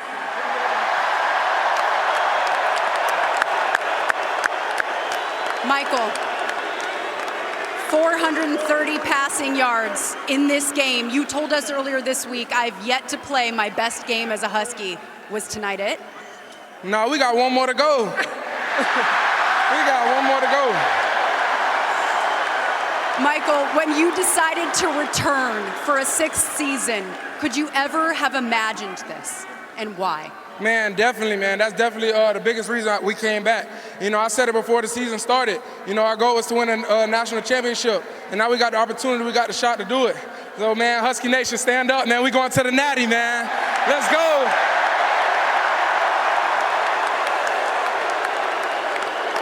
And next, I'd like to present our most outstanding player for defense, Bralen Trice. Bralen, you told me earlier this week you felt like your defense was disrespected, your toughness was questioned. What kind of statement did your defense make here tonight? Huge statement. I mean, we're always disrespected, always made the underdogs, but look where it got us, right? Big dubs, go Dogs. Hey, Bralen, really quick before I let you go, what do you think about taking on Michigan in the Natty? Bring it on. Let's go. Business. Business is business. All right, congratulations to the Washington Huskies, the 2024 All-State Sugar Bowl champions. Husky fans, we're going to see you in Houston at the national championship. Kalen DeBoer told us, we visited a couple of days ago, He knew they had something special going on. They had a number of players, including Penix. And here's the matchup, Michigan and Washington. Over the winter, he said it was a very cold, unusually cold in Seattle. February day, about 21 degrees, wind chill in the teens. Their indoor facility has been used by another team on campus. And he looked out and he saw the team practicing outside in that weather and out there for a very long time. That's when he knew they were serious about this mission toward the national championship. Now they line up against Michigan. What do you think? Your initial thoughts? It's going to be a phenomenal matchup and really a contrast in styles. You think about what Washington is. They have elite weapons on the perimeter, a group that's going to create big plays. Doesn't matter who they're playing. They could be playing the 85 Bears. They're going to move the ball some. That's just going to happen against a Michigan defense that has been so good all season long, and an offense that really prioritizes running the football. And if you look at tonight's performance, Washington did not do a great job against the run. I mean, Texas had success on the ground, so it's really going to be a fascinating game to see who can dictate the tempo and the identity of how the game ultimately plays out. Definitely a contrast in styles. You know, Jim Harbaugh likes hard-nosed, old-fashioned football. You know, they've adapted, but he'd prefer to run it. If he could play with more than a couple of fullbacks and tight ends, he would. And this is the modern passing attack, obviously, with Washington. It's really going to be a fascinating matchup. It's going to be amazing. I mean, I think sometimes when we watch Michigan, for example, against Penn State, it's like throwing the ball is a sign of weakness. So they are very much going to try to impose their will at the line of scrimmage, but that's what Texas thought they could do too. That's what many teams have thought when playing against Washington. This team is equipped to win the national championship. They have elite skill. They have an elite quarterback. They have difference makers defensively. So it's going to be a very difficult matchup for the Wolverines in a terrific championship game. And the countdown to Houston is underway. This is Houston, we're copying. We are go for launch. 10 seconds, mark. 9. Wait your whole life long turns like this. T-minus 5, 4, Go. 3, Go. 2, 1. Mission, lift off. 0. Lift off.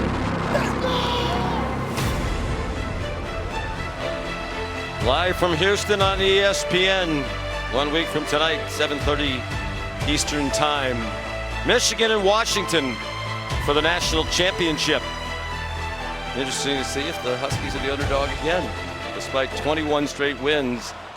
One shy of the second longest winning streak in school history. They won 22 in a row back in the early 90s. And in the middle of that, in 1991, was a national championship season. Trying to earn their second. Thanks to our great crew led by Phil Dean and Scott Johnson. Been a tremendous year all year long with this crew, with you, Greg, and Molly, and we welcome Katie George tonight. So long from New Orleans. Sports Center with Scott Van Pelt is next. It's a city that is built to keep the party going, and that's just what we will do. A live look from above the dome in New Orleans, where Washington appeared to be cruising and then had to hang on for dear life. They win by 6 over Texas. In the All-State Sugar Bowl, they're headed to take on Michigan. A couple of years in a row, we've had remarkable